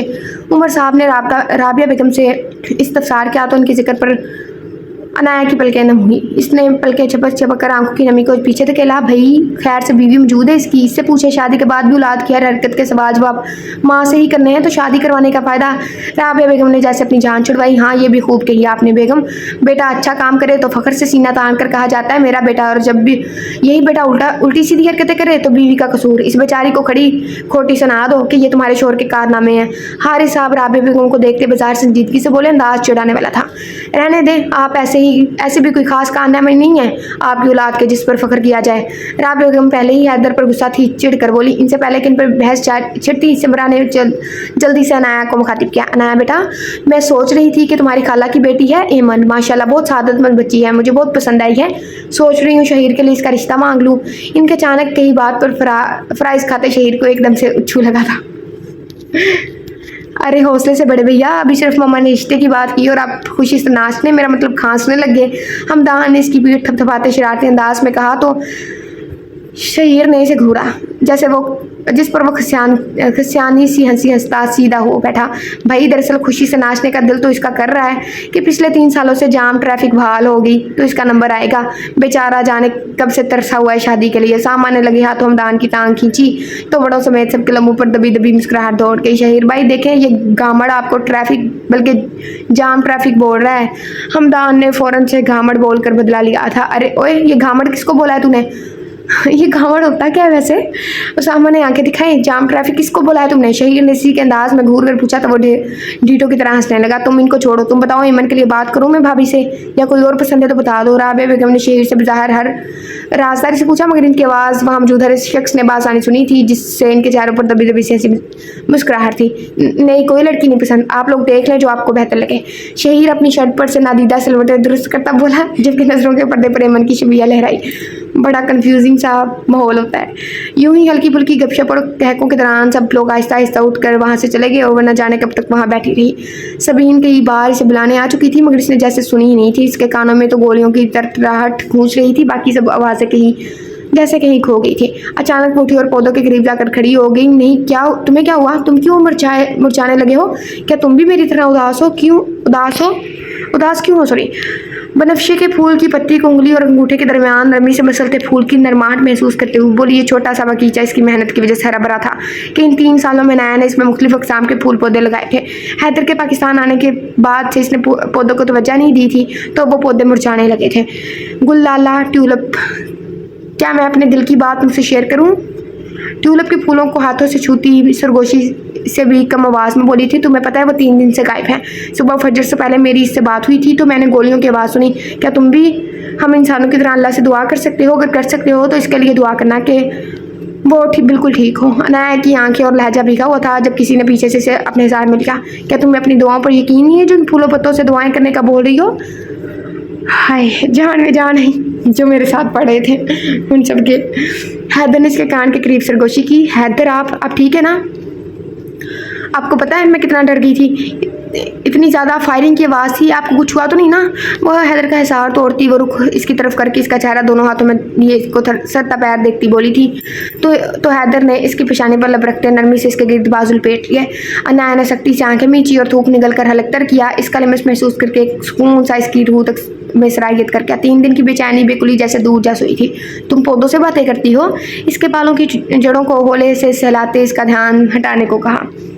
अनाया किस्मसाकर पीछे उठी और खफीफ सा सरह लाया जैसे कोई चोरी पकड़ी गई हो। तुम्हें पता है कि तुम इन पौधों से बातें करती हो कितनी क्यूट लगती हो? इसके शर्मिंदा होने पर वो होले से मुस्कुरा कर बोला, नहीं, वो बस यूं ही, जब कोई बात करने वाला नहीं होता और दिल चाहता है कि कोई सुने, इन पौधों से दोस्ती कर ली, इनसे बातें शेयर करने लगी तो अब शायद आदत बन गई है। अनाया हाथ की उंगलियां चटाखती बोली तो हैदर चुप सा हो गया। इसकी खामोशी अनाया ने जरा फौरन महसूस की तो बात बदलती। ये पौधे आपको नहीं पसंद? पता, मुझे ये सब बहुत पसंद है और गुलाब तो मेरा फेवरेट है। एक गुलाब के पौधे ने इसकी तवज्जो खींची जो कि मुरझाना शुरू हो गया था। इसके ऊपरी पत्ते सूख कर गिरने लगे थे। अनाया ने थोड़ा सा झुककर गुलाब की आधखुली कली को हाथ में थाम कर इसकी खुशबू अंदर उतारी, पर यह पता नहीं क्यों इतनी जल्दी मुरझा रहा है।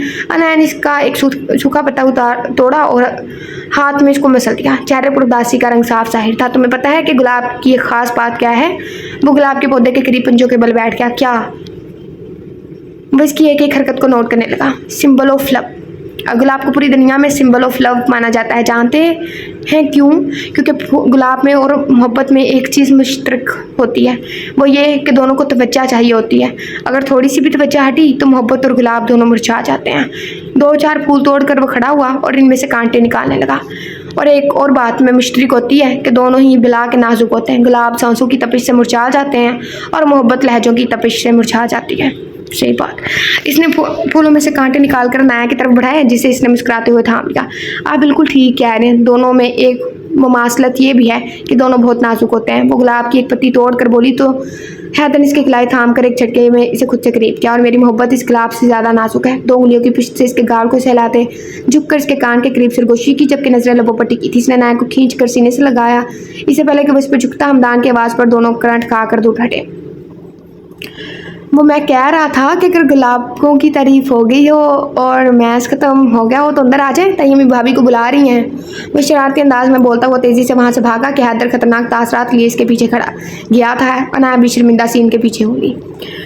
हैदर तो 4 मिनट में ही सबके साथ बैठा था। इसके बाद उठकर रूम में चला गया तो राबिया ने अनाया को भी दूध देने के बहाने रूम में भेज दिया। वो कमरे में दाखिल हुई तो हैदर को देखकर साख हुई। वो बिना शर्ट के ब्लैक फ्रॉक बुनियान पहने ड्रेसिंग के सामने खड़ा गर्दन को दाएं बाएं हरकत देता बाजू और सीने पर हुई पट्टियां चेक कर रहा था। जब खटके की आवाज़ पर मुड़कर देखा, अनाया को साकित खड़ा देखकर वो गहरा सांस भरता इसके करीब आया। इससे दूध का गिलास लेकर साइड टेबल पर रखा और इसका हाथ थाम कर इसे बेड पर बिठाया और खुद इसकी गोद में सरक कर आंखें मूंदे लेट गया। कई लम्हे यूं ही खामोशी से गुजरे। जब अनाया के आंसू हैदर की पेशानी पर गिरे तो इसने आंखें खोलकर इसे देखा और इसका हाथ थाम लिया। अनाया, मेरी बात सुनो। तुम्हें खुद को स्ट्रॉन्ग बनाना है, मेरे लिए, खुद के लिए, हमारे फ्यूचर के लिए, जो मेरा प्रोफेशन बन चुका है। इसमें ज़ख्म आम सी बात है। तुम इस तरह से छोटे मोटे ज़ख्मों को लेकर आंसू बहाओगी तो खुद के साथ मुझे भी कमज़ोर करोगी, जबकि तुम्हें मेरी ताकत बनना है, ना कि कमज़ोरी। हैदर इसकी आंखों में देखता हुआ बोला तो अनाया ने बामुश्किल पलकें झपक कर आंसू अंदर धकेले। नज़र फिर से फिसल कर इसके पट्टी में जकड़े सीने और बाजू पर पड़ी तो नए सिरे से आंसू आने लगे। इसने बेसाख्ता झुक कर इसके कंधे से थोड़ा नीचे दिल के करीब बनी पट्टी पर लब रखती है। वो पीछे हटी जब हैदर इसकी गर्दन के पीछे हथेली रख कर इसे पीछे होने से रोका। इसका सर खुद पर झुकाया, इसके नकूश को छुआ और इस दिलचस्पी से इसके तासरात देखने लगा। और जब सुरख चेहरे के साथ सर को मजीद झुकाकर हैदर की पेशानी से अपनी पेशानी टिका गई। दोनों के दिल पर पुरसुकून और मुतमईन थे। अब जिंदगी यूं ही हंसती खुशी गुजारने वाली थी और ज़िंदगी के सफ़र में आने वाली ऊंच नीच ज़िंदगी का हिस्सा थी, जिन्हें सब्र और शुक्र से बर्दाश्त करना था। जिस दौर से हम गुजरे हैं, तुम गुजरते तो शायद गुजर ही जाते। ख़त्म हो गया। अच्छा जी, मैं ये नावल जितनी मर्जी मरतबा पढ़ लूँ, मुझे ये हमेशा ही अच्छा लगता है। मुझे लगा मैंने ये नहीं पढ़ा, मैंने किसी से पढ़वाया है, बट ऐसा नहीं है। उस वक्त भी ये नावल मैंने खुद ही पढ़ा था और आज भी इसे पढ़ के ऐसा लगता है कि मैं इसे 2 बार मज़ीद पढ़ सकती हूँ। एक वक्फा हो जाए ना, 2 मंथ 3 मंथ, तो इसके बाद मैं इसे पढ़ सकती हूँ फिर से। और ये मेरी रेकमेंड लिस्ट में है। यही वो नावल था। एक तो वो ना होना जुदा था और एक ये नावल था, हाँ, अनम तारिक का ये नावल। ये मुझे बहुत पसंद है। आप लोग चाहें तो किसी को रिकमेंड कर सकते हैं। ये नावल काफ़ी अच्छा भी है और काफ़ी अच्छा, और सीखना भी काफ़ी कुछ मिलता है। वही बात कि जिसे सीखना हो वो किसी से भी सीख लेता है। अच्छा, आप लोगों ने क्या सीखा मुझे बताइएगा, और कमेंट करने के लिए थैंक यू। अगले नावल के साथ मिलते हैं जिन पे काम जारी है, और अपनी दुआ में याद रखिएगा। खुदा हाफिज़।